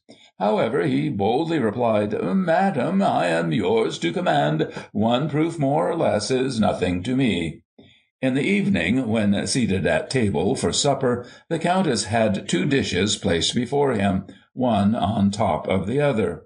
They fitted so exactly that no one could suspect that a little snail had been placed between them. "Wizard," said the Countess, "listen to me. If you can tell me what lies between these 2 dishes, I will give you 50 crowns over and above those you were promised. If, however, you do not know, you will be turned out of the castle after receiving as many lashes with the whip as you would have received crowns." Well, you can imagine how his heart sank within him. He was struck dumb and could not hide his confusion. He was over an hour cudgelling his brains for an answer, but without success. He dared not open his lips for fear of guessing wrong. He thought of his wife and the whipping that awaited him, and his courage slipped away from him. He strained every nerve in his agitation. "Well, poor Snail, he sighed. Imagine his surprise when the Countess said, "I am beaten, my friend. I am beaten. It is a snail." She lifted off the top dish. The insect was lying dead on the lower dish. Our wizard's joy was boundless. He received the 150 crowns and ran home with all speed. For a whole week he continued to indulge himself with little glasses, and his wife ate hotchpotch every day to the honor and glory of the worthy snail, who, by a stroke of good fortune, had become such a clever wizard. End of Part 7. Part 8. Simple John. Simple John had served his master, a cow-keeper, for 7 years, when the latter, being overwhelmed by misfortunes, was obliged to dismiss his servants. Having no money with which to reward John for his faithful service, he proposed to give him the one remaining horse in his stables. John, who had sometimes driven in the horses from the field on Sunday evenings when the grooms were at the inn, jumped for joy at the suggestion. He thanked his master with all his heart, and led the beast from the stable. He set out on his journey home to his parents' hut, singing, "You set out your foot, you return on horseback." In about half an hour he reached a crossroad, where he saw a peasant with a cow harnessed to a plough working in his field. What a strange and useful beast, thought John, as he pulled up his horse. "Tell me, man," he cried to the peasant, "is that animal strong enough for such hard work?" "If she chooses," replied the other. "I wager she can pull as well as the best horse, and not only can she draw the plough, but she gives milk, which my wife churns into excellent cheeses that makes one's mouth water. If one day we wish to get rid of her, we shall take her to the Brussels market, and any one will be pleased to give us a bag of silver for her." "Good gracious," said John, "my mother should certainly have such a wonderful beast, but as it would cost a bag of silver, I am afraid we shall never have one.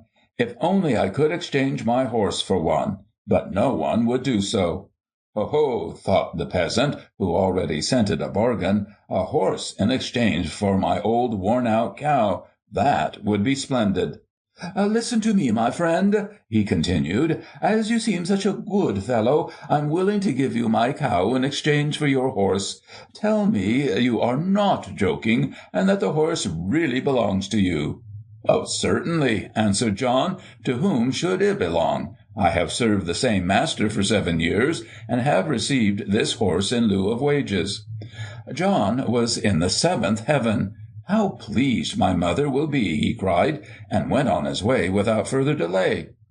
Soon after, his path lay between 2 fields of ripe corn. Suddenly a strange sound arrested him. Ugh! And immediately afterwards a farm hand came in sight with a willow twig in his hand, driving a pig down the winding path. "Well, well," said John, "what a pretty creature! What funny roguish eyes, and what a curious corkscrew tail! Tell me what that pretty beast is called." "This one?" said the boy. "Well, tell me first what you call the animal you are leading, and then I will tell you what kind of pig mine is." "It is a cow," said John. "She gives milk, which is churned into cheeses. I bought it for nothing. I only gave my horse, which I received as a reward for 7 years' service." "Good," replied the other. "You only gave a horse in exchange for your cow. Well, my beast makes its owner's fortune, and is certainly worth more than a cow. If he finds something to nibble, he rapidly becomes as fat as butter. Then he is slaughtered and cut open. It is incredible what comes out of him. Liver, kidneys, ears, trotters, sausages, black puddings, ham, bacon, and carbonades. You can make brushes with his bristles. Of course, such an animal costs more than a foolish cow." "Oh, dear," sighed John, when he heard this. "This is a lot of money. It's quite beyond the likes of me." "Listen," said the other, "as you seem so anxious to have the animal. Well, because it is you, and to give you pleasure, I will exchange it for your cow." "Hurrah!" cried John. "Mother will be pleased." He was more overjoyed than ever. Then he went on his way, driving the pig. He soon reached the outskirts of the village, and was at once startled by a hoarse voice which cried unceasingly, "Any knives or scissors to grind?" "Whirr, whirr!" John drew near, and was struck dumb with amazement when he saw a wonderful machine whirring round, at which a man was seated, shouting as he worked. "Well," said the man, "you are looking so attentively at my grindstone. Would you like to learn the trade?" "Isn't it too difficult?" said John.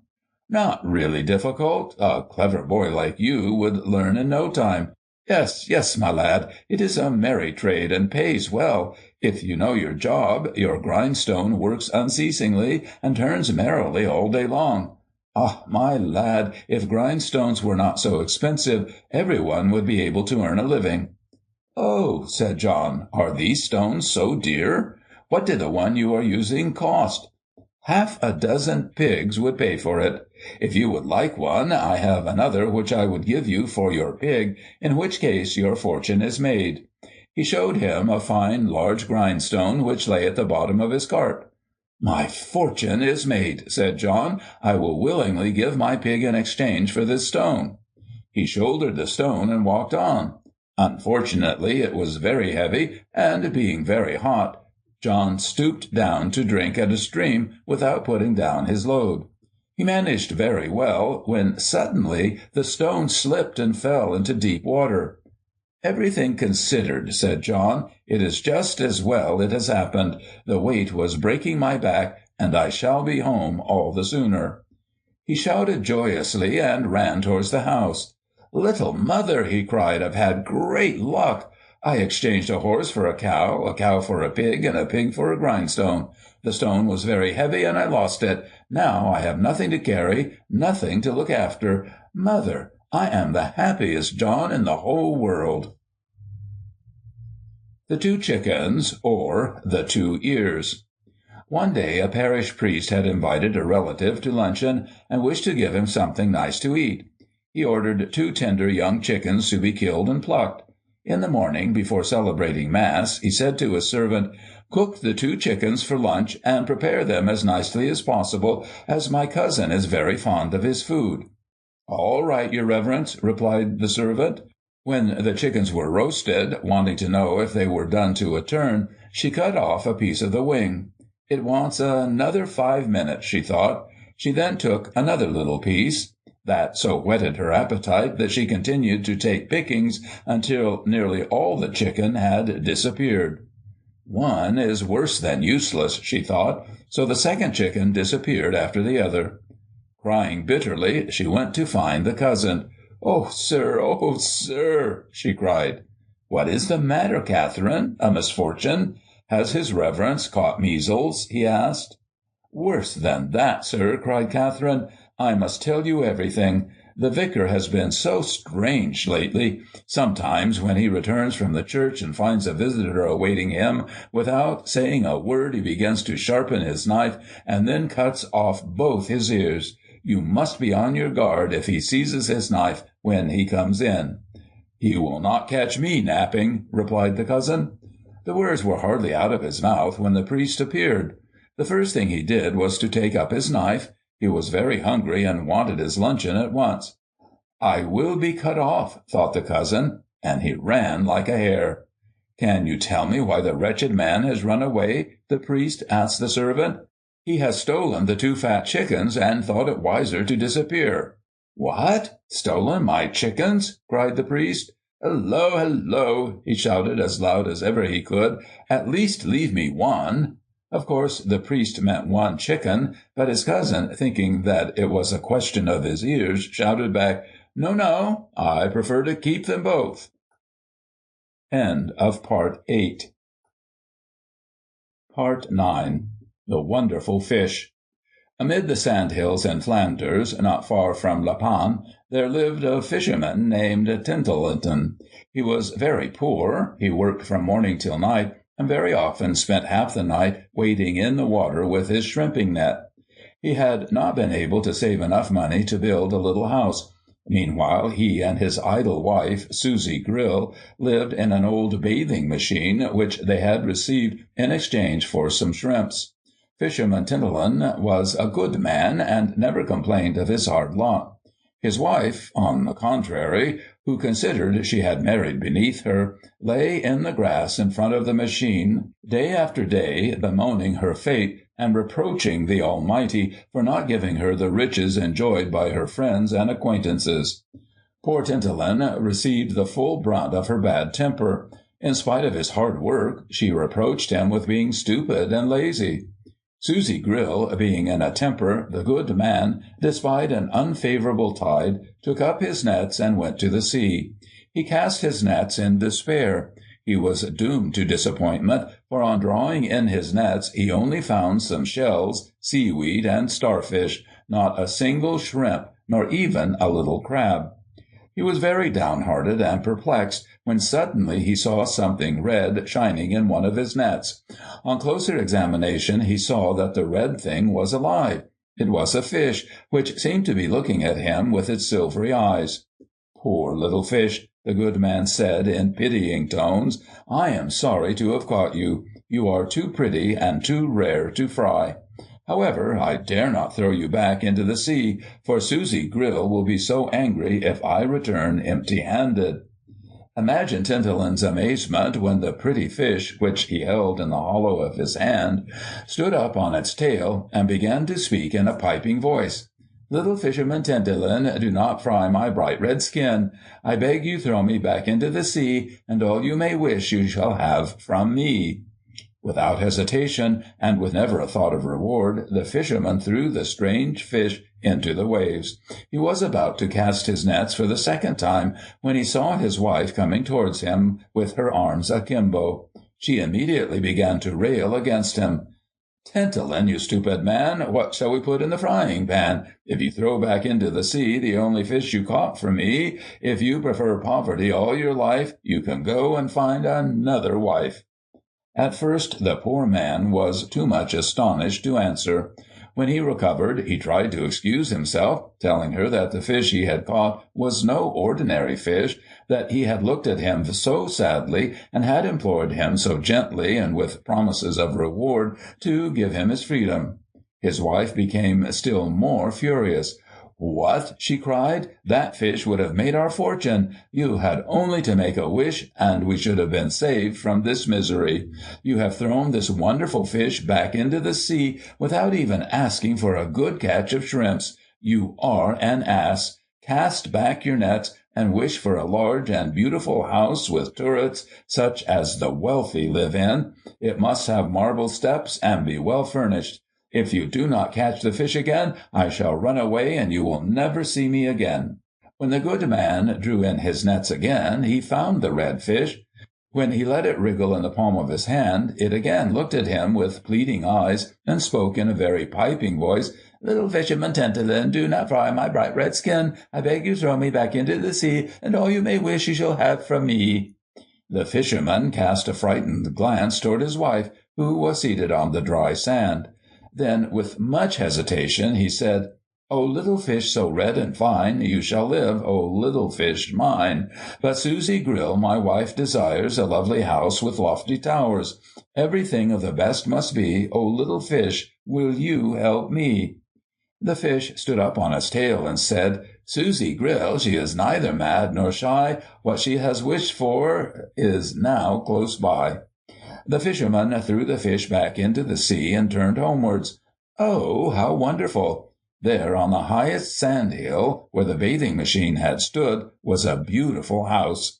He could hardly wait to collect his nets. He was so anxious to know whether this time his wife would receive him more amiably.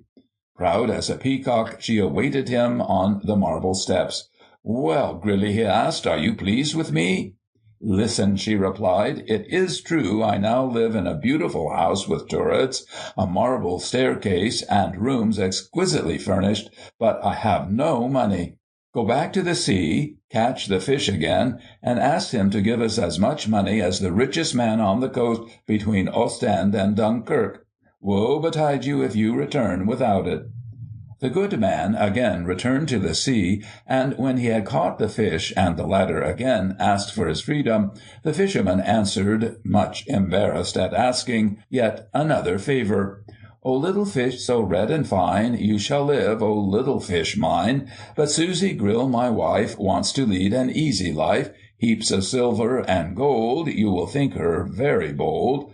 But little fish, never mind, O little fish, to her be kind." Again the fish arose and replied, "Susie Grill is neither shy nor bold. She shall have riches and wealth untold."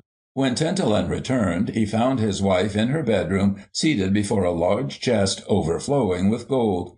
She counted it without ceasing, arranging it in piles of 100 on the table. Before the chest was another brimful of silver. She told her husband that she was going to Bruges the next morning to buy a coach and four, and to engage a staff of servants. Her chef was to be a master of his art. He must outrival the Count of Flanders' chef. "Well, are you happy now, little wife?" Tintagel murmured. "Well, to be truthful, no," his wife replied. "I have mentioned the Count of Flanders' chef. How foolish I am, as we can have anything we desire. Why should I not wish to be the Countess of Flanders? Now I know for what purpose I was born. I shall sit on the throne. I shall be a queen. Go back as quickly as you can to the sea. Tell the fish what I wish, and do not forget to add that you will accept some high position at my court." When the fisherman cast his net, he noticed that the sky was overcast on the horizon. The waves became more angry than before, and a strong breeze was blowing. However, he soon caught the fish and said to him, "O little fish, so red and fine, I'll not harm you, little fish mine. But Susie Grill, O little fish, has yet once more another wish. Fish, dear little fish, I beg you help me. Now Countess of Flanders she would be. Standing up on its tail, the fish replied, If Susie Grill thinks it her destiny, Countess of Flanders she shall be. Tintelen could hardly believe his eyes. When, instead of arriving at the house he lived in up to an hour ago, he found himself in front of a palace, with pointed towers so high that they seemed to disappear into the clouds. He saw knights and ladies going in and coming out, and grooms in rich liveries. He dared not go in dressed in his ragged fisherman's clothes. Suddenly his wife appeared at an open window with a crown on her head and a sceptre in her hand. She signed to him to approach. My man, she said with great importance, I am not dissatisfied with what you've done. I even feel disposed to reward you handsomely. I require a cupbearer. Well, I will appoint you to this post on condition that you return once again to the sea and obtain me yet another great honor. Good gracious, wife, exclaimed the good man, are you not overwhelmed with honors? You are richer than the richest man between Ostend and Dunkirk. You hold the title of Countess of Flanders. You wear a crown and sceptre. What more can you possibly desire? You are an innocent, laughed Susie Grill. Is there not a sky above my head? And is there not a God who reigns in the sky? Go quickly to the sea, catch the red fish, ask him to make me as powerful as God. If you dare to return without obtaining my wish, you will be hanged. This time Tintelen did not hurry. He felt as though his legs were weighted with lead. He stumbled along as though he had been drinking. The sea was rougher than he had ever seen it. A storm was coming up from the west. The wind whistled among the sand-hills, driving the sand before it. Distant thunder rolled and lightning flashed. For the last time the red fish let himself be caught. Little fisherman Tintelen, do not fry my bright red skin. He spoke roughly, as though in warning. O Tintelen, do not commit this awful sin. But the poor fisherman, thinking of the rope which awaited him, said in a trembling voice, O little red fish, so red and fine, help once again, little fish mine. My foolish wife, Susie Grill, bids me ask her latest will. Little fish, I beg you pardon me. Now powerful as God she wants to be.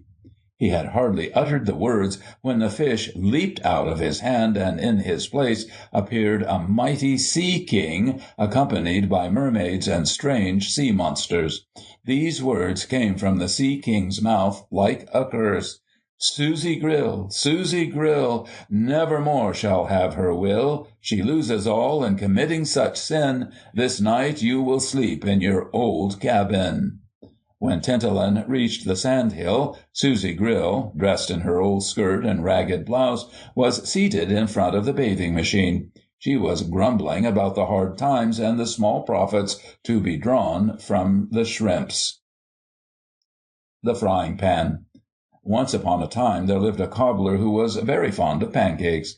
His wife did not care for them at all. Every time he dared to mention his favorite dish, she replied, But, man, how can I make pancakes? You know quite well we have no frying pan. Well, borrow one from the neighbor, he replied one day. His wife dared not carry her objections any further. She fetched the frying pan, and she fried and fried as though she were frying for the whole village. She fried for so long that the pan became too hot and broke. Neither of them wanted to return the frying pan to their neighbor. This led to a dispute, and the little house, which was generally so peaceful, was in an uproar. The man said that the person who had borrowed the frying pan should return it. His wife said that it was borrowed for his benefit. He should undertake this unpleasant task. Listen, said the cobbler, who was anxious to put an end to the quarrel. I have an idea. We cannot keep our neighbor's frying pan forever. Whichever of us speaks first, on no matter what subject, must take back the frying pan. Agreed, said his wife. She pursed up her lips and clenched her teeth as much as to say, Wild horses will not drag a word out of me. The next day the neighbors knocked at the door and asked if they could have the frying pan. Neither vouchsafed an answer. Then they asked the wife, and her only reply was to turn her spinning wheel more vigorously. Not a word escaped her lips, except a sound which resembled the noise made by young chicks. Ship, ship, ship, ship, ship. Then they asked the cobbler, who replied by hammering so loudly on a pair of soles that, unable to stand the noise, they shrugged their shoulders and went out. The same thing happened to the customers. The rumor soon spread in the village that the cobbler and his wife had been bewitched. There was no time to be lost. Their friends went to the exorcist to free them from the spell. The charlatan, with incantations, prepared for the ceremony by crossing himself and sprinkling holy water. In spite of all his efforts, he was no more successful than the other villagers. He only heard the woman say ship, ship, ship, and the man tapping with the hammer. The exorcist, now at the end of his resources, took the pail of holy water and emptied the contents over the woman's head, she being apparently the most obstinate case. "Have you finished?" the woman burst out, while the water dripped from her body like snow melting off a snowman. "Dear little wife," said the cobbler calmly, "you will take the frying pan to our neighbor." The good man threw away the shoe he held in his hand and danced for joy. End of Part 9. Part 10. Farmer Broom, Farmer Leaves, and Farmer Iron. Once upon a time there were 3 peasants who lived in the same wood. The first had a hut made of broom. The second had a hut made of leaves. The third had a hut made of iron. That is why they were known as Farmer Broom, Farmer Leaves, and Farmer Iron. One cold winter afternoon, a wolf came stealthily into the clearing where the 3 farmers had built their huts. He hid himself behind a thick bush and hungrily watched the skaters as they glided over the polished surface of the ice. At twilight, just as Farmer Broom had returned home from the forest with a faggot of wood, the wolf knocked at his door and cried, Farmer Broom, open the door, my friend. My little hands are so cold and my little feet are frozen." "I will not open the door," Farmer Broom replied gruffly. "Then I shall break it open." The wolf hurled himself with such force against the door that he burst it open, went into the hut, and sat down by the fire. Farmer Broom was about to peel potatoes, and the wolf began to repeat in a hoarse voice, "Warm in the stomach as I shall have fat pigs. Warm in the stomach as I shall have fat pigs." "What are you muttering about?" Farmer Broom asked innocently. "Well," replied the wolf, "you will be the first. But give me a potato at once. I am as hungry as can be." Farmer Broom put a potato on the point of his knife and held it out at arm's length to the wolf, but the latter swallowed the potato, the knife, and the farmer at a gulp. The next day the wolf knocked at Farmer Leaves' door, just after the latter had returned with a basketful of dead leaves which he had collected from beneath the snow. Farmer Leaves, open the door, my dear friend. My little feet are so cold, and my little hands are frozen." "I shall not open it," replied Farmer Leaves.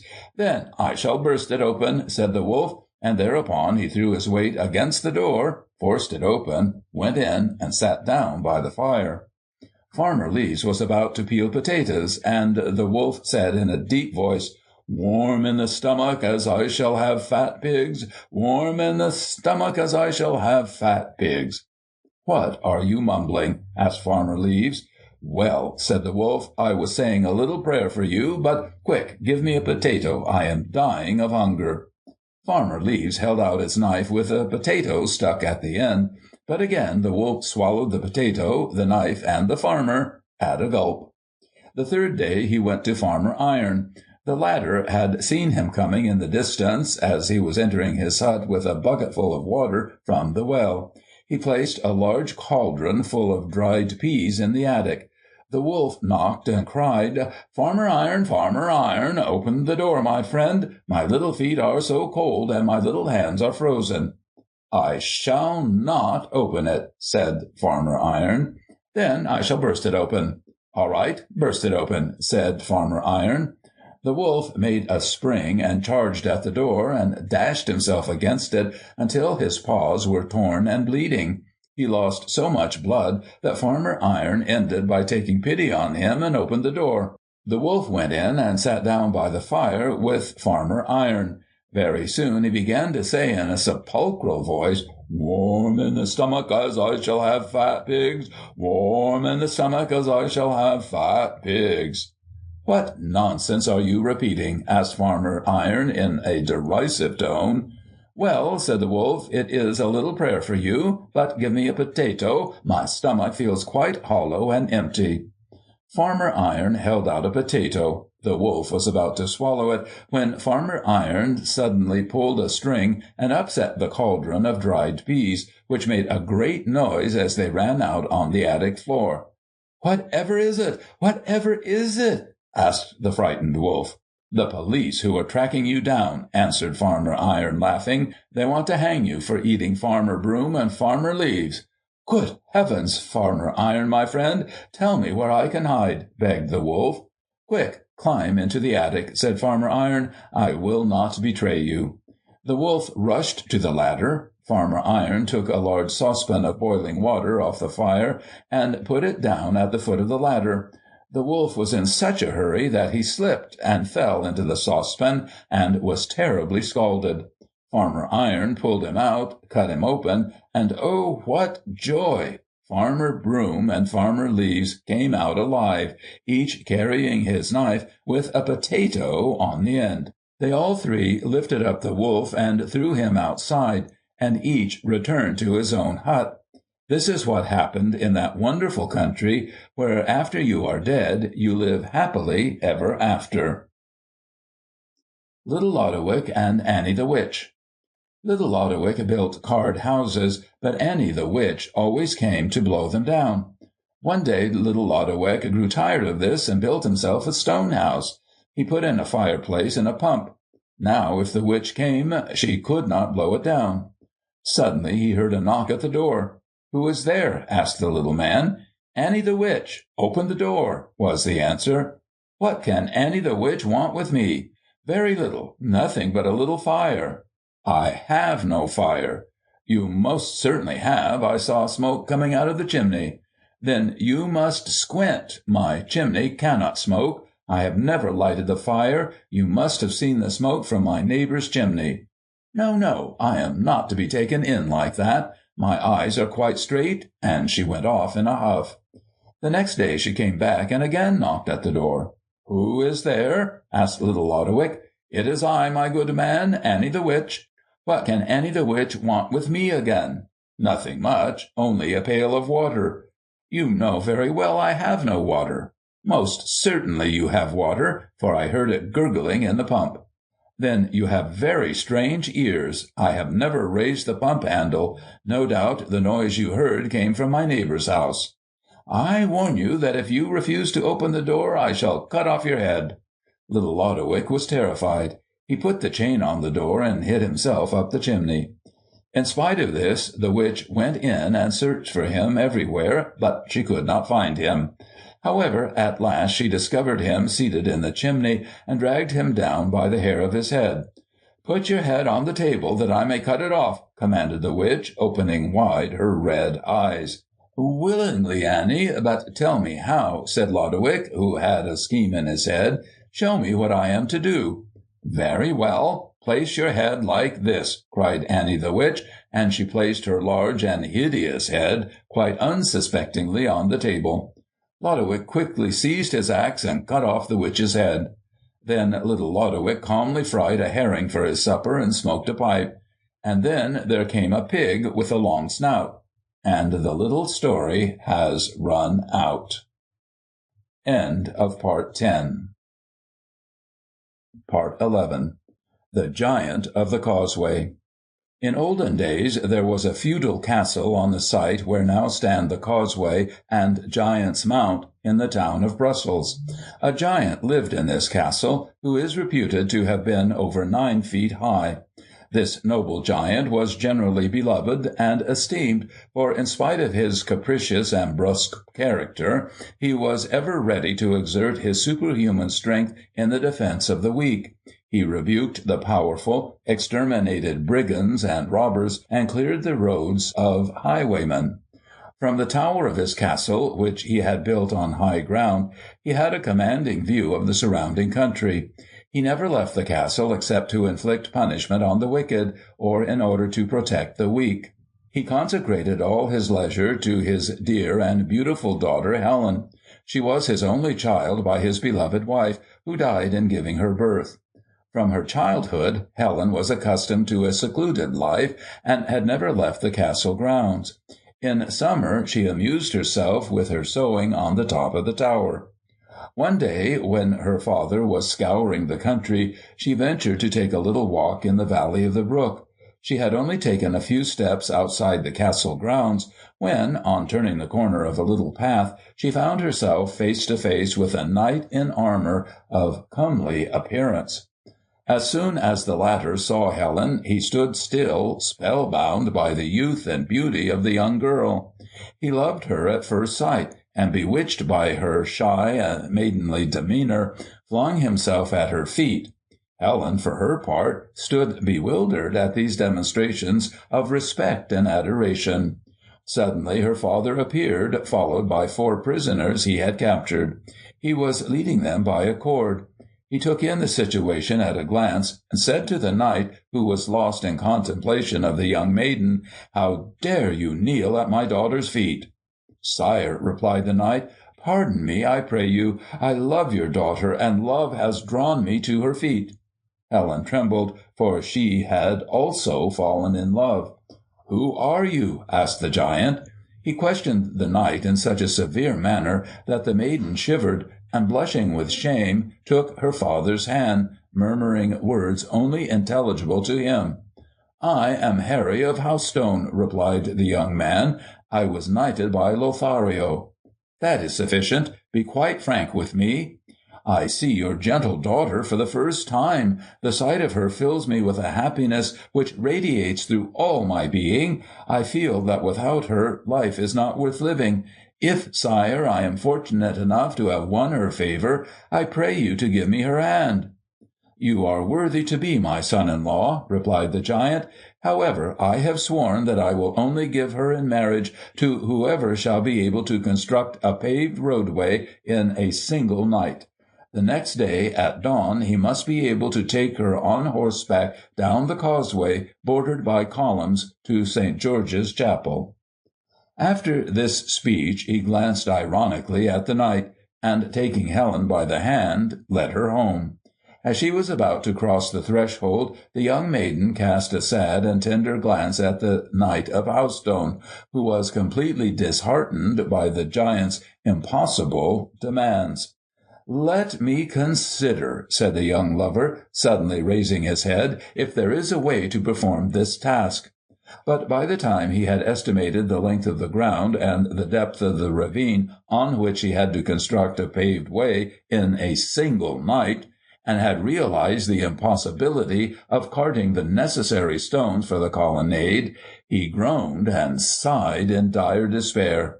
"Night is falling," he cried. "I will try my last resource. I will go and see if the miners who work in my uncle's copper mines could do this work before dawn." He at once started off to the sunny wood. He summoned the overseers and asked them if they could build a paved roadway from the giant's castle to the town gates in a single night. The overseers answered him that it would take at least a year, employing 1,000 workmen a day, to execute such a work. Harry, in deep dismay, took his homeward road, completely overwhelmed by his misfortunes. On the way he saw a little black-haired man with a tall green hat and white pointed beard leaning against a tree. He was not more than 3 feet high. He looked at the young knight with flaming eyes. "You look sorrowful, Knight of Housestone. No mortal power can help you in your distress. But if you like, I can overcome your difficulties."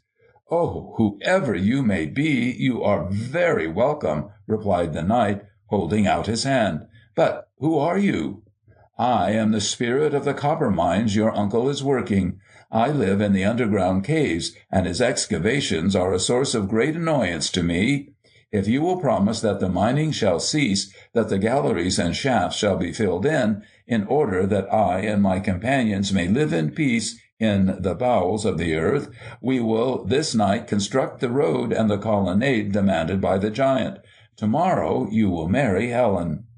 "I can promise no such thing, for my uncle has a son who is heir to all he possesses." "His son, who was a good-for-nothing, was killed this morning by a man-at-arms whom he had flogged yesterday. You are now your uncle's sole heir." After saying a prayer for the repose of the soul of his cousin, Harry placed his left hand on the hilt of his sword, and holding out the other to the dwarf, he said, "I swear to do as you request immediately after my uncle's death." "Enough," replied the dwarf. "Tomorrow at dawn repair to the spot where the road shall begin, and all you will have to do is to fetch your bride."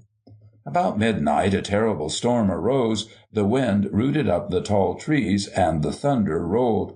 Helen, aroused by these alarming sounds, shaking with fear, got up and sought protection in her father's room. "Do not be alarmed, my child," the giant said softly. "It is the devil chasing some wild beast of the forest." "But do you not hear the sound of hammers, the rumbling of wheelbarrows, and confused noises as though a crowd of men were at work?" "It is possible," replied the giant, looking out of the window. "But if Housestone is attempting to perform the task I set him, he must be mad." As he shut the window again, a puff of wind blew out the lamp. At the same moment the storm abated, and all was calm and still as on other nights. Helen had not a moment's rest. At daybreak she ran up to the tower. Her surprise and joy were boundless when she saw a magnificent archway glittering in front of the castle, and beyond it stretched a splendid road, at the end of which she saw Harry of Housestone mounted on a black horse, followed by a beautiful white and ambling nag, led by 2 pages. On hearing her joyous cries, her father appeared.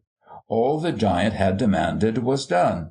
The Knight of Housestone was married to Helen the same day, and on his uncle's death he faithfully fulfilled his promise to the dwarf of the underworld. He ordered the shafts and galleries to be filled up in the copper mines, and to this day no one has been able to discover where they are. The Keyflower. In Flanders the cowslip is called the Keyflower.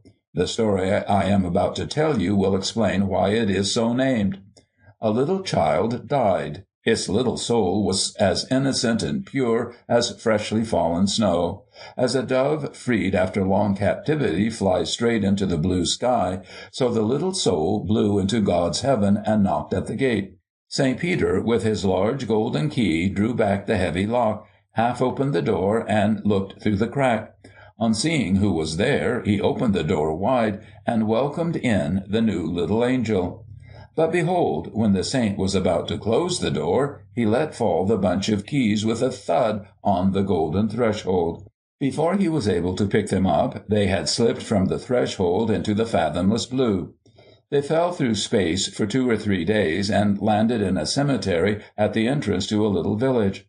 Scarcely had they touched the earth, where they sparkled amidst the grass and the flowers, when a beautiful new flower sprang to life which had never been seen on earth before, and was therefore without a name.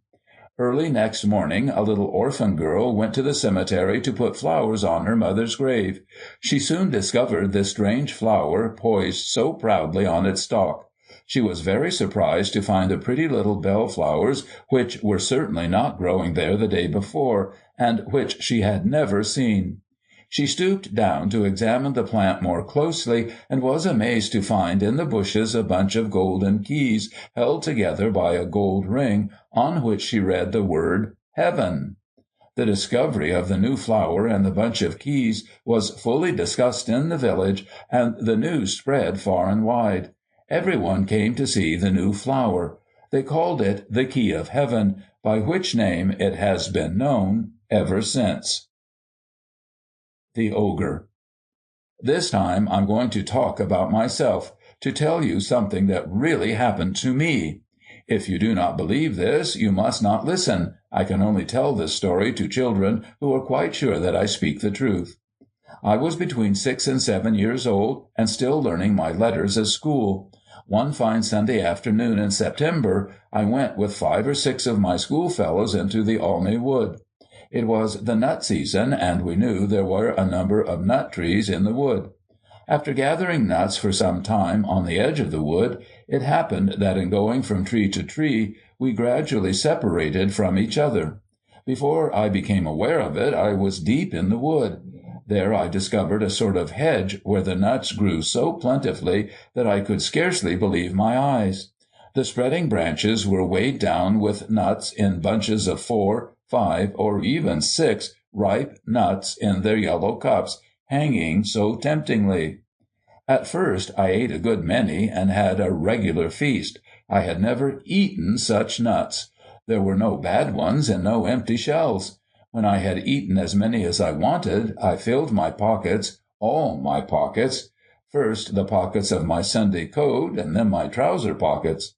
I then filled my cap and tied some up in my handkerchief.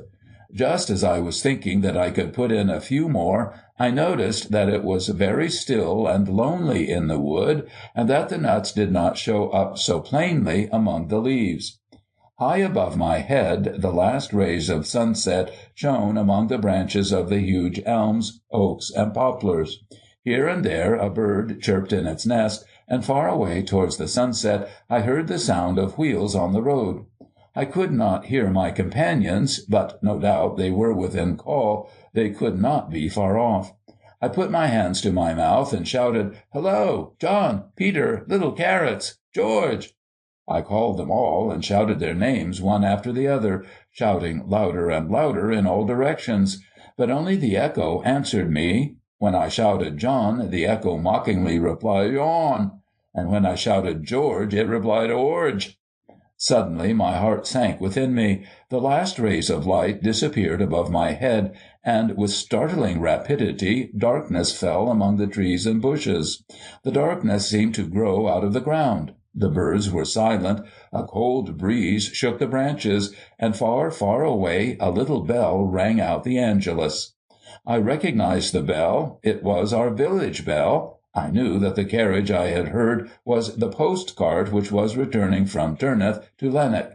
It was in the direction of these two sounds that I had to find a road, however. I could not imagine how far I was from the edge of the wood, and it was imperative that I should reach the fields before darkness overtook me. I started off with my cap full of nuts in one hand and my handkerchief full in the other. After going a few steps, I shouted again, "John, Peter!" But this time even the echo made no reply, and my voice sounded so strangely in my ears that I did not recognize it. I ran for about an hour and a half, when all at once I felt as though I was bound with ropes, and I fell. I was held fast by the long tendrils of a blackberry bush which I had not noticed in the gathering darkness.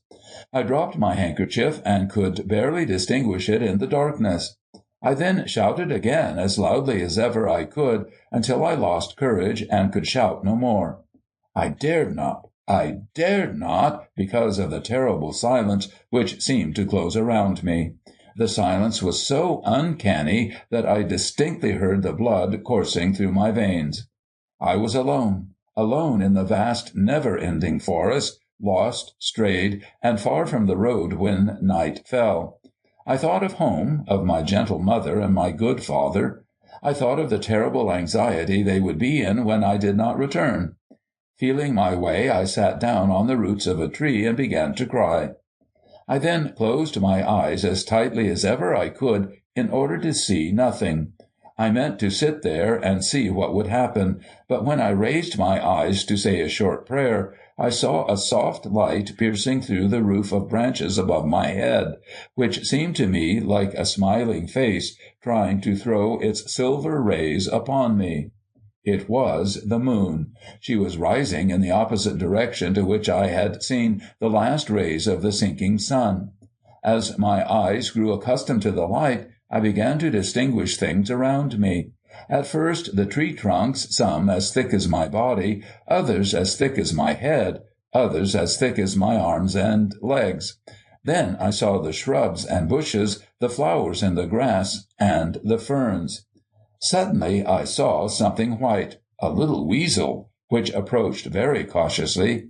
Had I moved a little twig? Quick as lightning the little fellow darted off. I saw him disappearing like a white arrow. Now I could see I was not so frightened. I got up, emptied my cap, and put it on my head, determined to try once again to find a path. I started off in the same direction as the weasel had disappeared. I had walked for about a quarter of an hour when, my heart beating violently, I stopped. Something like a star shone very low, low among the foliage. No, so low that it could not be a star. It must be either a light from a lantern or a window. Certainly someone must be passing with a light or living in a little house. However far it might be, I decided to walk towards it. I groped on hands and knees, keeping out of the way of brambles and bushes. Then it was easier walking among the trunks of the tall trees. I was always trying to reach the light. Oh, dear, what a long way it was! The moon was already far behind me above the trees. It was a beautiful starlit night. Far, far away a church clock struck. I could not tell this time if it were our village clock. It struck 9, and still I had not reached the light. Sometimes it grew larger, and then it disappeared for some time. I was very frightened. Would it never appear again? Thank heavens, the little star twinkled once more. Suddenly it was so near that I could see it growing. Now it was as large as an egg, then as large as an orange, and finally I saw it as large as the face of the moon high among the bushes. Now I could see how the light showed up in a disk on a dark surface. A few steps farther and I found myself outside a little house. A light shone through a round opening in the shutter. Under the window was an old broken barrel. There was no sound to be heard in the house. Could I dare to knock? Did robbers, a witch, or worse still, an ogre live there? To stay out all night was equally dangerous. There might be wolves or savage dogs in the wood, and witches and ogres could soon scent me out. I tapped on the shutter, and very soon heard footsteps approaching. "Who knocks so late?" asked an anxious voice. "I am a little boy from a neighboring village. I've lost my companions and have been wandering for 3 hours in the wood. Please open the door and let me come in." I heard the sound of a heavy sigh behind the door, and then the voice said more gently than before, "Oh, my child, do not ask to come in here. Get away as fast as your legs can carry you. I would willingly give you shelter, but my husband is an ogre. He devours without pity all who fall into his hands." However, I felt so weary, I was chilled by the cold night air, and the loneliness of the wood so terrified me that to be under cover of a roof with human beings I was willing to run all risks. To be eaten alive by an ogre was not a very agreeable prospect, but if I continued to wander about in the woods at night, I ran the danger of coming face to face with this awful man. Perhaps under his own roof I should be in less danger of being eaten. I begged and implored so earnestly that the woman gave in and opened the door. "Little friend," the good soul said to me, "you have not a moment to lose. It is nearly 10 o'clock. It is at that hour that my husband returns from his first round. Here is a little bread and milk. If you are hungry and thirsty, eat and drink. Take a good heed of what I'm going to say to you. Directly you hear a knock at the door, hide yourself in the dark corner by the cupboard behind those 2 large tubs. If you value your life, do not move a muscle. If my husband finds you, he will eat you, skin, bones, and all. If you are as quiet as a mouse, I may save you, God helping me." The words were scarcely out of her mouth when bang, bang, bang, the door shook under the blows of a heavy fist. A rough voice, at the sound of which my blood ran cold, shook the little house. "Great heavens, woman, how much longer must I wait before you open the door?" Before the wife had lifted the latch, I was crouching behind the 2 tubs. I made myself as small as possible. I was so terrified that I shrank with fear. I shrank more and more. Sometimes I felt as small as a little dog, then as small as a cat, and then as small as a frog. Do you know why I was so frightened? While the woman was going towards the door, I very quickly lifted the lid of each tub. Oh, horror! What did I see inside? One tub was filled with milk, but the other was filled to the brim with human flesh. Hands, feet, heads of little boys about my own age, and all were sprinkled with a quantity of coarse salt.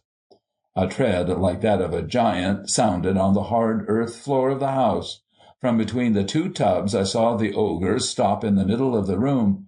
His nostrils suddenly dilated as he sniffed around him like a hound. His eyes sparkled. He smacked his lips. "Wife!" he burst forth in thunderous tones. "Wife, I smell it! There is a young and tender human flesh in the house! Speak! Where is it? My mouth waters!" He took a heavy axe from his belt and brandished it in the air in a threatening manner. His wife denied this. "Oh, you certainly smell human flesh," she answered, "but you smell the 3 little boys you put in the brine tub last Friday. I have not seen a living soul all the blessed day." "What?" replied the ogre, and he began to swear. "Thunder and lightning, do you call me a liar? I tell you that I smell a child's fresh and living flesh." I saw him brandish his axe in the air and fling it into the corner where I was hiding. Oh, horror! The tub of milk was shattered to atoms. I should certainly have been in his clutches if I had not become as small as a frog from terror, and was thus carried down the drain, which was hidden by the other tub, in the current of milk. I found myself lying outside the house, my hair and eyes full of cream. I was half dazed with alarm, but oh, so glad to be outside. I was much colder now than when I knocked at the door. If only I could find a place to rest my weary head. Just in front of me was the empty barrel which I had seen on my arrival at the cottage. The outlet of the drain was exactly under the only window. The moonlight enabled me to see inside the barrel. To my great surprise I found it half full of hay. I soon made up my mind. I crawled into the barrel through the bottom, which had been staved in, drew the hay over me, and after saying a short prayer, tried to sleep. I slept for some time. When I awoke, my clothes were dried. Very soon I heard a strange growling sound not far from my hiding place. It sounded like the pattering of paws and a dog growling. A wolf was my first thought after the ogre, the wolf which ate Little Red Riding Hood. How should I escape this time? Suddenly the animal came near and licked the barrel, which had probably contained lard, with its rough tongue. Looking through the bunghole, I saw by the light of the moon a large and beautiful dog jumping about. It suddenly struck me that if I could catch the dog by the tail, I would ask him very politely if he would draw me and my tub away, far, far away from this terrible house. The dog again approached. Again I heard his tongue licking the staves. I saw his body exactly opposite the bunghole. Then I spoke to him very gently and as agreeably as I could. I asked him to do what I wished. Oh, wonderful to relate, the dog turned round and offered me his tail. I took hold of it and immediately felt myself being drawn forward, as though I were in a sledge or a boat. At first he ran slowly without making a sound, but farther on, about 50 or 60 yards from the little house, I was so enjoying this midnight drive that I grew restless. I thought we were traveling too slowly. "Gee up!" I cried. "Gee up, little fiery steed! Show me how you can gallop! Hello! Gee up!" I pulled his tail, and the animal, not expecting this movement, bolted off like the wind. He ran so wildly that the barrel bounded against the trees until, after a violent blow, it was smashed to pieces. The dog ran off as fast as ever he could. Dear me, how the wood had changed! There was not a star in the sky, and the moon had vanished. Everything was enveloped in a pale grey light. Bird songs filled the air. In the distance, far away outside the wood, 100 cocks crowed, one after the other. I again thought of my dear parents. I pictured their agony during the long and terrible night, and my heart beat quickly at the thought of being with them once more. I would soon find the road, if only I could discover in which direction lay the village. I heard a bell ringing. Ding, ding, ding, dong. Was it 7 o'clock? Unfortunately, the wind whistled so loudly in the tree-tops that the first ding seemed to come from the north, while the last seemed to come from the west. What was I to do? Then I had a happy thought. I chose one of the highest trees, a poplar, whose lower branches hung nearly to the ground.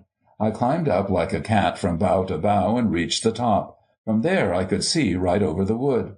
On one side I saw fields and meadows as far as the eye could see, and on the other I saw my village, my dear little village. The poplar I had climbed was only 20 yards from the edge of the wood.